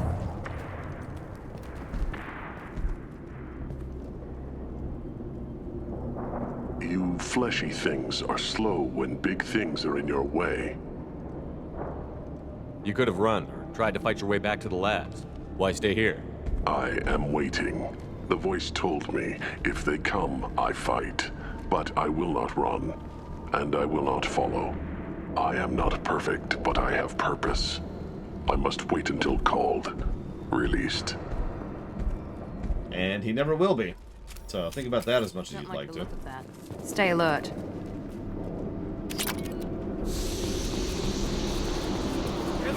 Run for your damn life! They're all... Well done.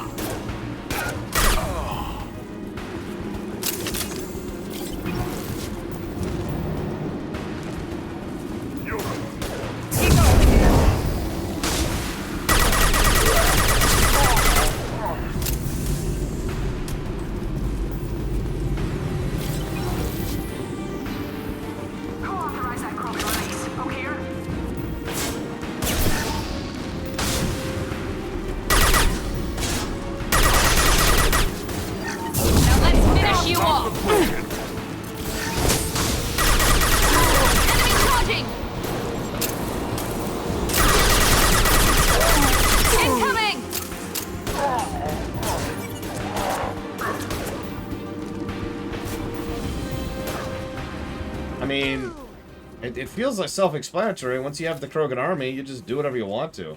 Because you have a Krogan army at that point.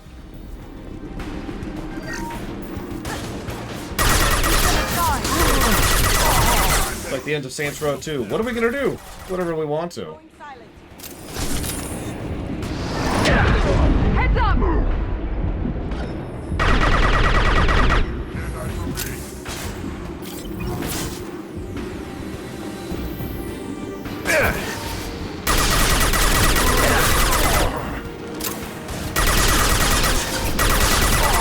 Now you see me. Enemy charging!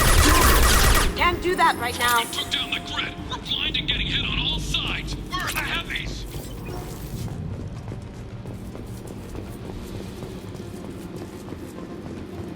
Yeah, exactly, Sierra Mike. They probably saw what Saren did, or was attempting, and was like, that's a great idea! But of course, they didn't have the resources and connections that Saren had, so it's taken them a few years and they've had to pool in order to make this happen, but here we are. And of course, Okir is in favor of it because he doesn't give a crap about any of this. He is, in fact, just after his own ends, which he is rather fanatical about, actually. But we'll talk more about Okir in a minute, which is funny because he's actually pretty memorable for a character who has almost no screen time. Where's Jador and her personal guard? This should come in handy.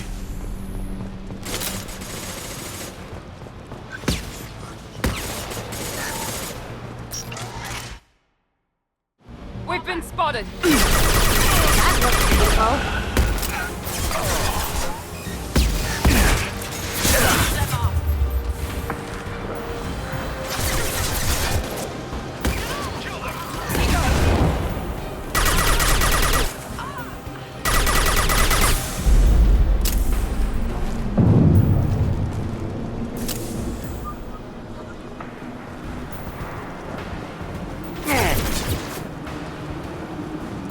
How much real estate is on this planet?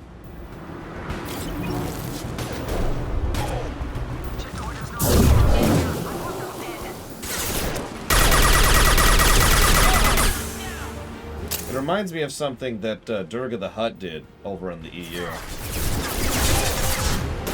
Because he was building the Darksaber, right? And his stated goal in it was really, really simple. He was just going to run around and, you know, take planets hostage, demand exorbitant sums of protection money. You know, the same stuff he normally did. It's just now he had a much bigger gun behind him. I bring that up because I imagine that's exactly what the Blue Suns are thinking. Got my shield! Nice shop you got here. Oh, sorry, Kasumi. Concentrate on the Krogan charge or we're all dead. Who was a genius who gave them arms? Yeah, don't worry. We won't see Tachanka until 3. It'll be pretty obvious. I'll actually be positive about it. God, the Mass Effect lore one was a trip. I remember that. What? Oh, yeah, no, you're right.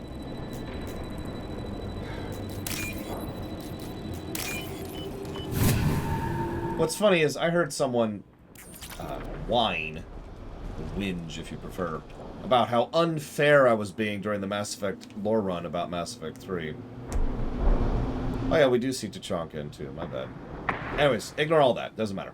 Point is, I want to finish my sentence. I heard someone whinging about how unfair I was about Mass Effect 3. Because, while I was occasionally positive about Mass Effect 3 when it was good, I was also negative about Mass Effect 3 when it was bad. Kill the trespassers. I'll deal with the traitorous Okir. Now, this sounds like I'm being joking or facetious. I assure you I am not. They've seen us.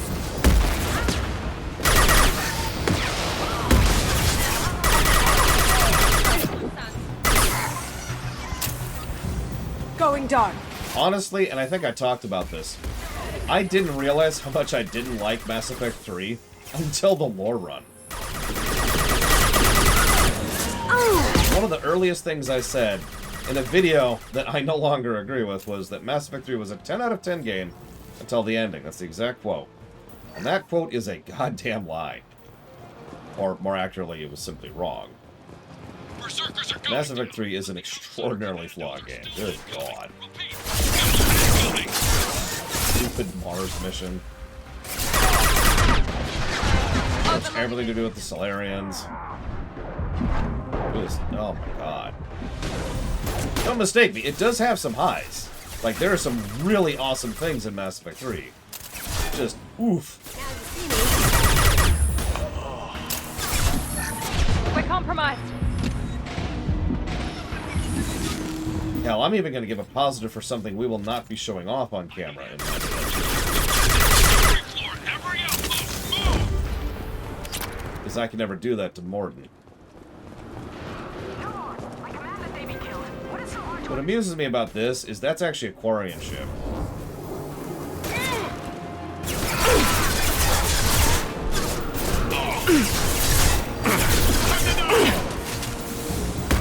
Wait. Are we allowed to have different opinions, Paranoid Android? I feel like that violates the internet.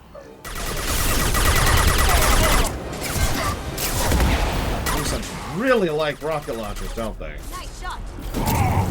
Yeah. Can I get someone to look this up? Can we check the bylaws of the internet?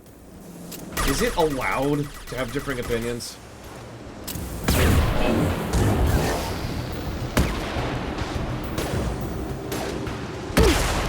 Actually, no, I do think that's a good comparison, Latario. To read that out loud for anybody not reading chat, Mass Effect 3 is in many ways similar to Revenge of the Sith. What do you mean Jador's holding the mechs? She'll lose all her toys if we don't get back up. The highs are great and the lows are terrible. Like, that's... right? That's Mass Effect 3 in a nutshell.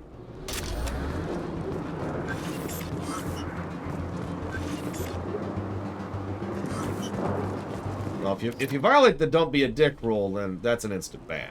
But because you're talking right now, you're not banned, which means you're not a dick. QED. What, Twister? Sorry.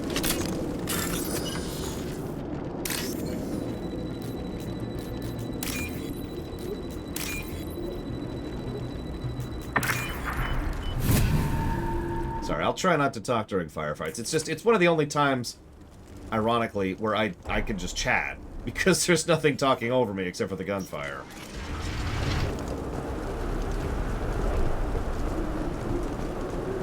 I really like the backdrops in this game. Have I mentioned that before? Good God.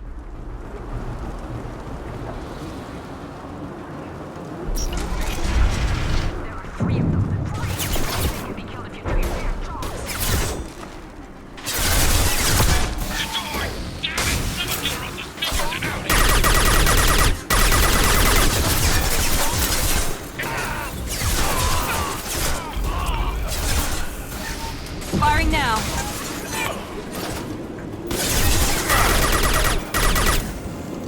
That's true, Latario. I should just ban everybody, just to be sure.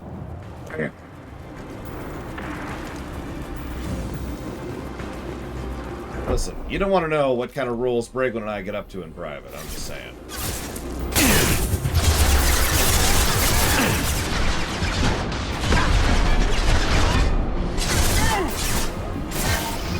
Now you see me.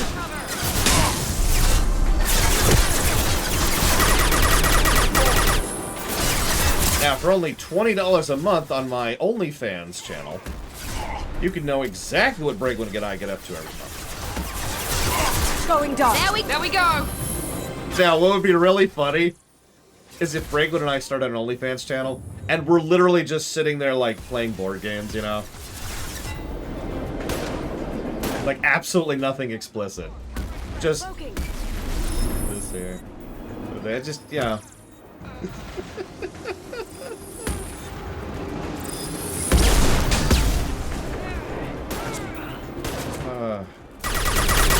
I don't know, pretty much nobody watches us play D&D at this point. It's one of the reasons the D&D streams have been deprioritized a little bit. You'll notice I haven't GM'd in... it's been a while at this point.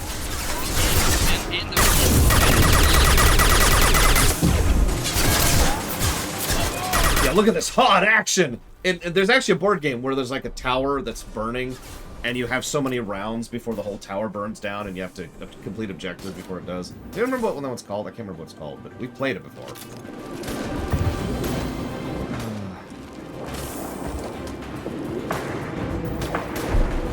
Now you see me.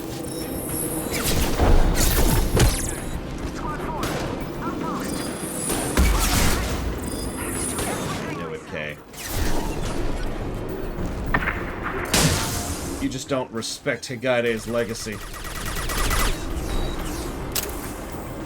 No, you don't literally set it on fire. Although there's these cute little cardboard pieces of fire that you can put up. Okay, let me repeat that, but sounds essential. So there's this board game, right? Hang on. There's this board game, and what you do is you have to set it on fire and make sure that every little piece is just right. I can't do it without laughing. I'm losing it. I'm losing it. I'm losing it. Oh, God. Yes, I deserve that. I deserve that. I accept that.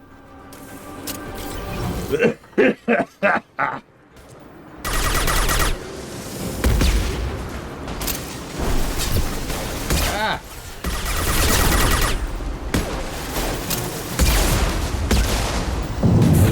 She's so good at killing people, Plutonia.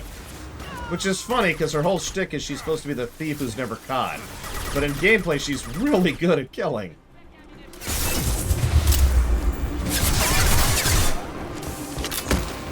Then again, in gameplay, or excuse me, in lore, Samara's supposed to be one of the best biotics in the galaxy. And in gameplay, she's identical to Jack and Miranda. Oh yeah, that's another thing. Jack is supposed to be like this mega ultra thing, but she's not. Nice. Oh, the Omniblade was a great idea, absolutely. Melee has sucked in both 1 and 2. Here, let's just demonstrate this really quick. Hey, buddy! Bonk, bonk, bonk, bonk. Okay, that's a lie. Speedrunners have good usage for melee in Mass Effect 2. But, point is, in Mass Effect 3, melee is actually worth a damn.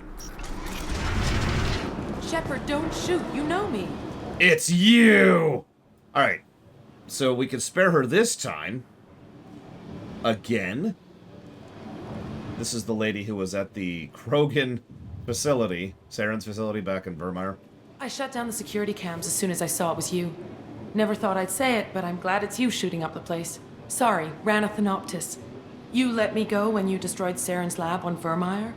Had to outrun a nuke in a utility pod, but it's still a second chance. Doesn't ring a bell. I assume you have a good reason for being at this lab.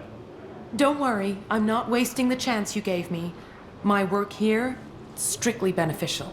Not for the mercs. Jador's on a standard power trip. But Okir is trying to do something good, even if his methods are a little extreme. Everyone deserves a second chance, right? And sometimes giving one pays off. I take care of my debts. What's Okir trying to do here? It's complicated. Jador wants a private army, but Okir mostly ignores her. He's running the project for his own reasons. I created a mental imprint routine to educate his tank bred. Most don't get through it. He dumps them for some reason. He wants to help his people, but he's not looking for a genophage cure, and he's not going for numbers. That's all I know. Finding you in a place like this makes me think letting you go was a mistake. You don't want that. We agree on that. Don't worry. I plan on staying as far away from anything to do with you as possible. Now, if you don't mind, I'm gonna run like hell before you blow the place or something. I know how you work. Sure thing. She seemed nice, in that mad scientist ethics for sale kind of way.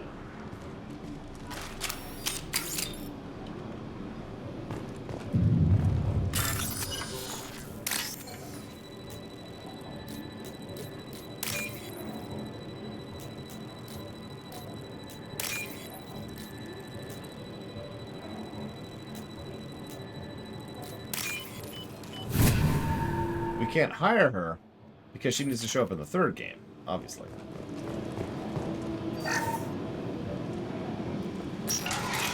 A good Altmer name? Eldarius Flenteratiasho. Here you are. I've watched your progress. Hello, Okir. It's about time.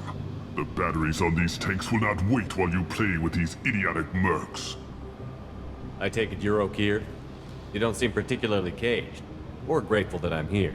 You may claim to be here to help, but the formerly deceased shepherd is not a sign of gentle change. Surprised? Old Krogan should know you. I'm sure Rana has already revisited your actions on Vermeer.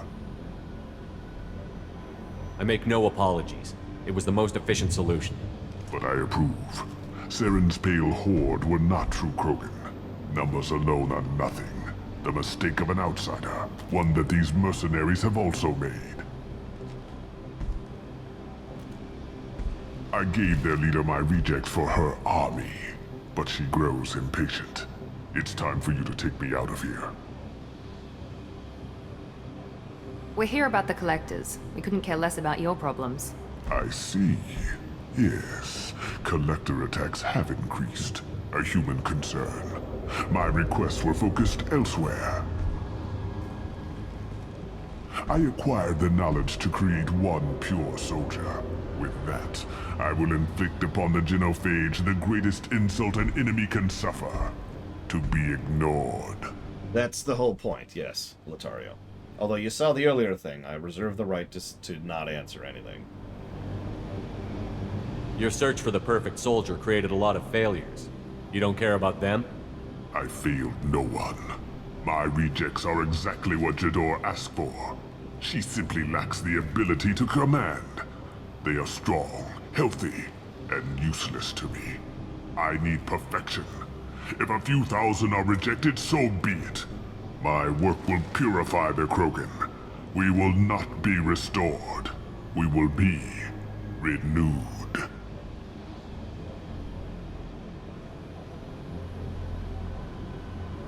I thought the Krogan ideal was a return to the numbers that threatened the galaxy. We will not need numbers. My soldier is a template. It is a greater threat than all the phantom siblings that would have been at its flank. The galaxy still bears the scars of the Horde, but it will learn to fear the Lance. By the way, that's Dave Fennoy, if you didn't catch it. And yeah, Okir, partially because of Fennoy, but also just because of the character, Okir is quite memorable. Like I said earlier, I'm actually rather fond of him. He's kind of an inverse Krogan, which works. I also, like, he is a bit of a zealot, he is a little bit obsessed with his overall goal. But I do like his solution to the overall problem. Well, we can't swarm like we used to, so let's adapt and make every Krogan count. You're just as cruel and manipulative as those who released the genophage on your people. Perhaps, but I will restore the Krogan, and my soldier will not provoke a nuclear response as a cure or horde would. My legacy is perfection, with each pure Krogan reaching higher by standing on our dead. They will exceed, but not forget. No, it's great. I love it. He wants Ultralisks instead of Zerglings. To use a very crude analogy. What did you get from the collectors? I need whatever you know about them. They are strange, so isolated, yet very available when your sacrifice is big enough. I gave them mini Krogan. I may have information for you, but the tech was consumed in my prototype, after I determined how to use it without killing the subjects. The deaths were unfortunate, but I only need one success to start the process. So you don't want to cure the genophage? Contrary to what survivors claim, the genophage does not produce strong Krogan. The only quality it filters is the ability to survive the genophage. For every 1,000 stillborn, too many weaklings live. Every survivor is branded as precious. That's produced more cuddling than your collective human teats. I say, let us carry the genophage. Let 1,000 die in a clutch. We will defeat it by climbing atop our dead. That is the Krogan way. Your methods are extreme, but you know how to deconstruct a threat. Will you help us? Perhaps I can strike a deal to secure passage. But my prototype is not negotiable. It is the key to my legacy. Attention! I have traced the Krogan release. Okir, of course. I'm calling blank slate on this project. Gas these commandos and start over from Okir's data. Flush the tanks!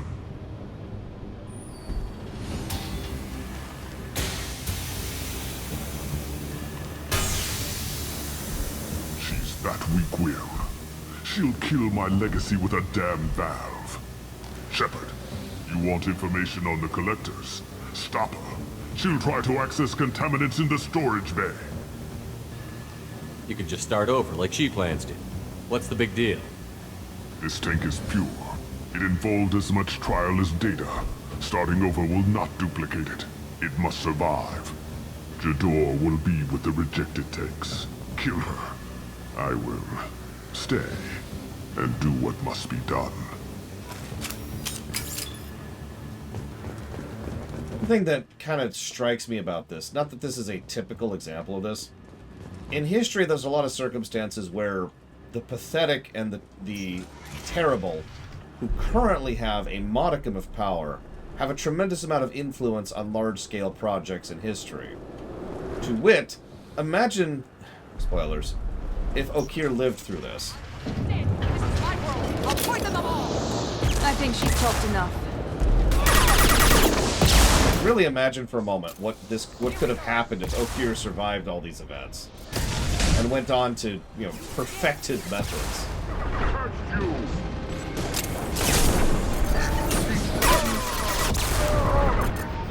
Here comes the Krogan! But no, it's all being burned down by one random merc with a torch. As so often happens. Going silent. And yeah, I'm not even talking about the real life concerns of the fact that we could have had Okir as a party member, which I like Grunt, but Okir was a better choice pretty much across the board. It actually makes me wonder why they did the bait and switch on this one. Break them, kill them, I'll create more!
Hang on, I gotta lose first.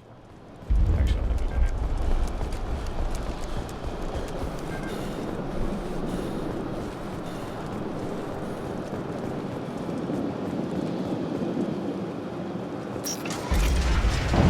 Contamination detected.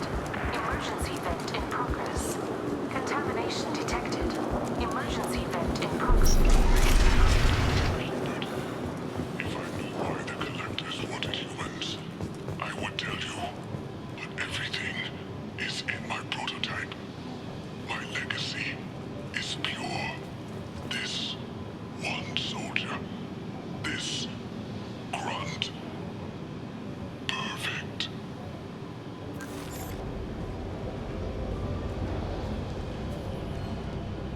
Okir wasted his life to save this single Krogan? That thing can't be worse than Okir. And if he's tough, we need him. A pure Krogan could pack a hell of a punch. We can always use another heavy hitter. If he'll even help. I doubt anyone's ever asked for his opinion on anything. Normandy, Okir is a no-go, but we have a package that needs retrieval. And he's a big one.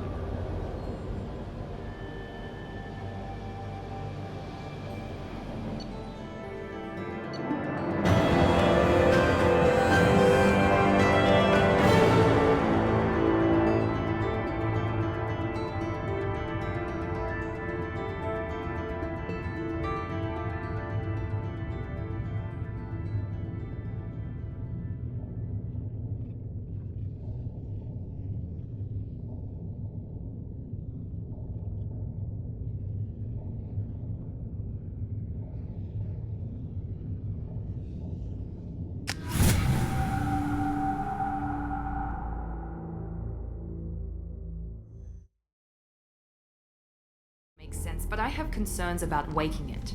Yeah, you've said that a few times now. A normal Krogan is dangerous. This one was created and likely educated by a madman. There's no way he's getting out unless one of us lets him out.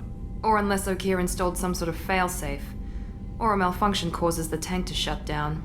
I'm not saying we take a crowbar to it right now, but I'm not giving up a potential resource. It's your decision, Commander. Just be careful. Noted. The cargo hold is safe enough while I decide what to do with him. The elusive man is the best character in the game, Shiny Toki. That's not true. He's the second best character in the game, Shiny Toki.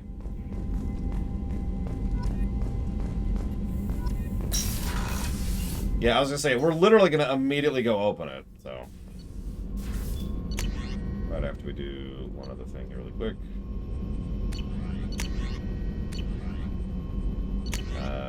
Okay.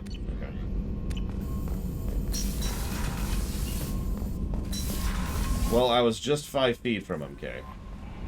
That makes you feel any better. Okay, let's do it in this order. Do it like this.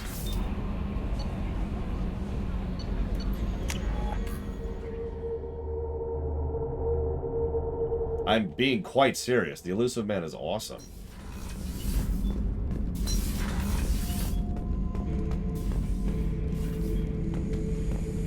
The subject is stable, Shepard.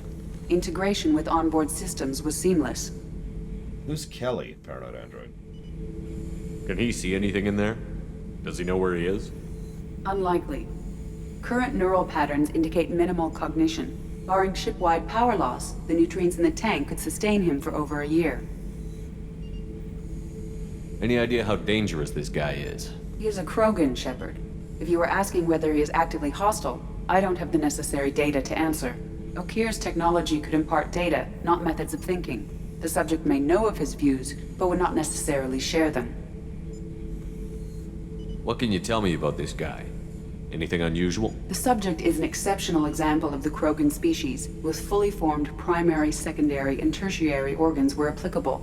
No defects of any kind, aside from the genetic markers of the genophage present in all Krogan. I cannot judge mental functioning. Stand by. I'm gonna open the tank and let him out. Cerberus protocol is very clear regarding untested alien technology. He's either a powerful addition to the crew or a time bomb. I'd rather deal with it now. Very well, Shepard. The controls are online. The switch and consequences are yours.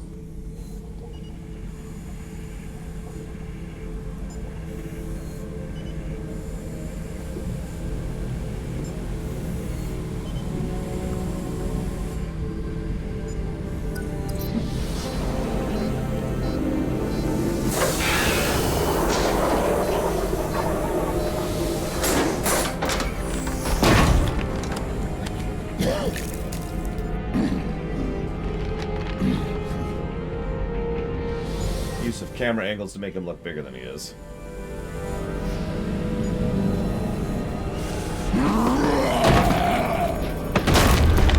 Human. Male. Before you die, I need a name. I'm Commander Shepard, and I don't take threats lightly. I suggest you relax. Not your name. Mine. I'm trained. I know things. But the tank, Okir couldn't implant connection. His words are hollow. Warlord, legacy, Grunt. Grunt was among the last. It has no meaning. It'll do. I am Grunt. If you are worthy of your command, prove your strength and try to destroy me. You wouldn't prefer Okir? Or legacy? It's short. Matches the training in my blood. The other words are big things I don't feel. Maybe they fit your mouth better. I feel nothing for Okir's clan or his enemies. I'll do what I'm bred to do. Fight and determine the strongest. But his imprint has failed. Without a reason that's mine, one fight is as good as any other. Might as well start with you. I took you and I released you. Follow my command and you'll have purpose. Nothing in the tank imprints indicated humans could be so forceful. You command as though you've earned it. My enemies threaten galaxies. Everyone on my ship has earned their place. That's acceptable. I'll fight for you. I'm glad you saw reason. Huh?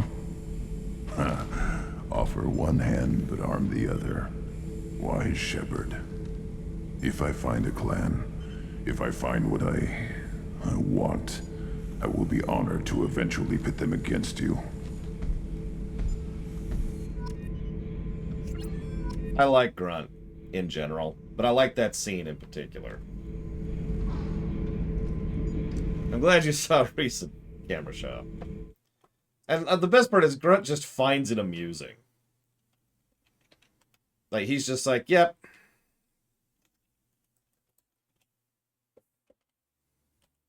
That tracks. Shepherd. Just checking in, making sure you're acclimatizing. Humans talk too much. Like the tank. Come back later. Anything in your tank imprints that can make use of the resources we found? Might have something I could put together. Don't know how useful it will be.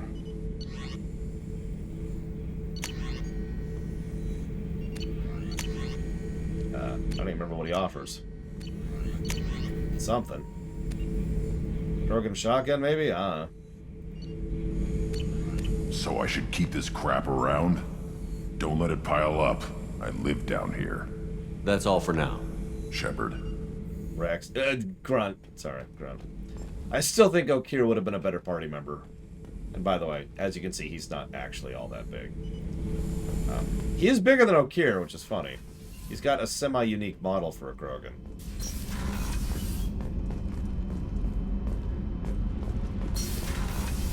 Did you hear that we are sharing our deck with a Krogan? Well, ain't that peachy?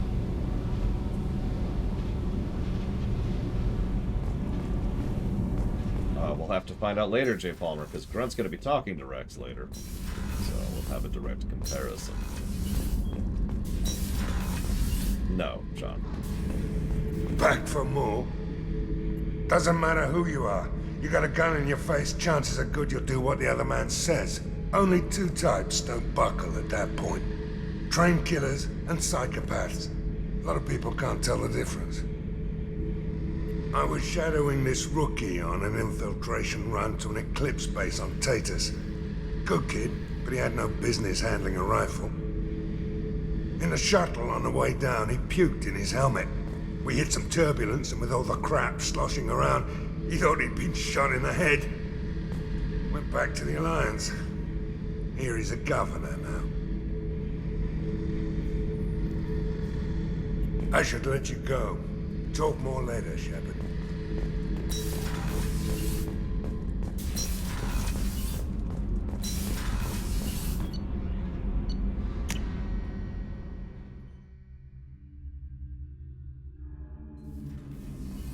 I'm picturing having a helmet on with puke just sloshing around in it. Maybe I shouldn't picture that. Hey, Shepard. I usually travel hidden away in cargo bays. It's nice to be able to look out a window for a change. Mess Sergeant Gardner might just be an evil genius. Emphasis on the evil. The food's gotten better lately, though. I guess his reputation will take time to heal. I'm not really sure what to do with myself. Not much call for thievery aboard a ship. Come back later. I'm sure I'll have more to talk about. Actually repeats.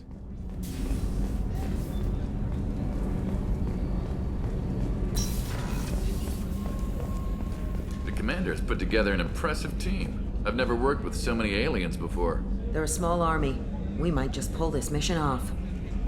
Don't we only have like 3 aliens on the ship right now?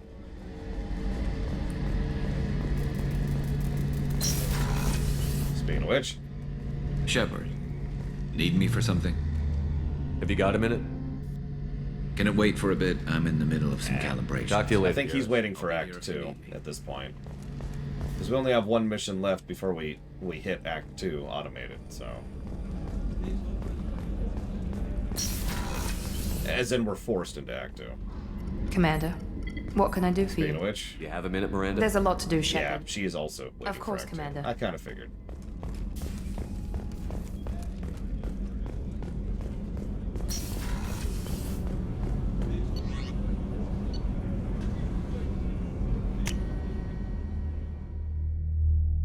Jack is our last recruit, which we'll be doing after we come back for the lunch break. I've been thinking about that, Trithan. I think I will actually get the Krogan shotgun because that thing's insane. Tried it on my Vanguard for a while there. That was fun. Shepard, how can I help? Have you got a minute to talk? Not now. Working on collect. Anything else? Yep, I'll let you work. I'll be here if you need me. Mordin's done. She's done. He's done. And I bet Jacob's done too. Commander, can I help you with I'm more something? interested in just Already? Yep. I'm not Commander. So that's everybody. Everybody's kind of done talking until we get to Act 2, it looks like. All the ones I have access to right now, Paranoid, unless I missed one, which is very possible. Shepard, I see you awakened Okir's Krogan. A dangerous decision, but you've got free reign on this operation. If you're certain he'll be a useful member of the team, you got my support. We need every weapon we can in the battle. If this grunt proves unreliable and has to be put down, don't lose the body. He's based at least partially on collector technology and could offer useful genetic data, but again, you're in charge. Commander, you've received... I don't know what to feel about Grunt. My psych reports refer Okir. We have no guarantees that Grunt is mentally stable. I get the feeling he just doesn't care about anything, including who lives or dies. That'll be all. I'll be here if you need anything. Oh, I need something. Could you order me a VI to actually feed my fish for me, since I can't rely on anybody else to do it? It was requested that I update the HUD. So let me stretch my back out for a moment here. Get some Mass Effect music going. And do some typing.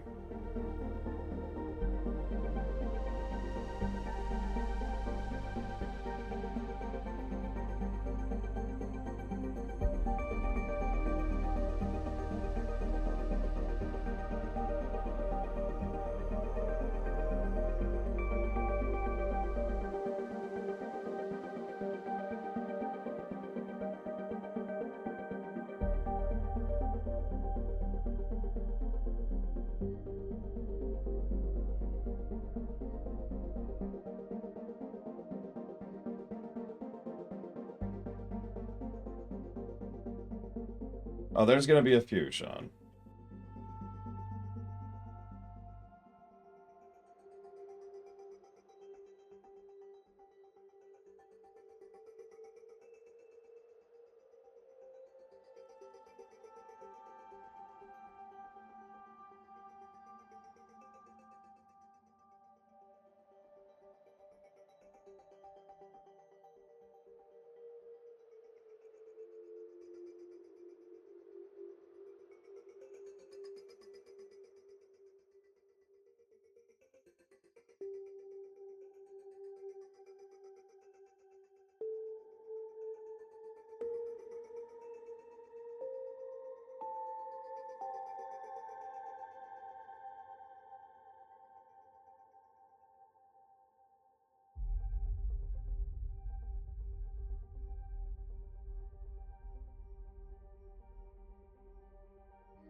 Yeah, the only one who can have sex with Garrus is me.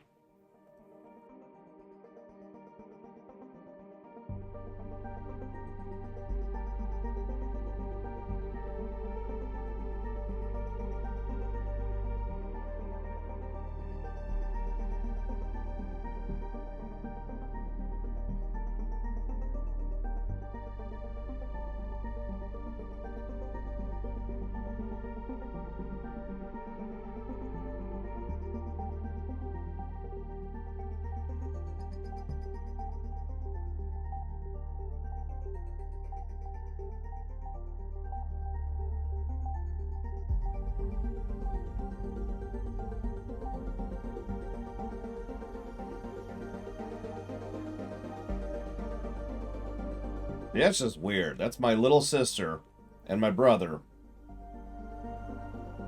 just like hooking up together. There's something off about that. I can't figure out what it is.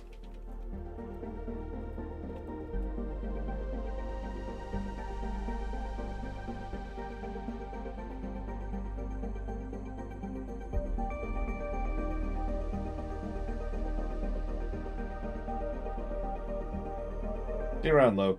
Enjoy yourself.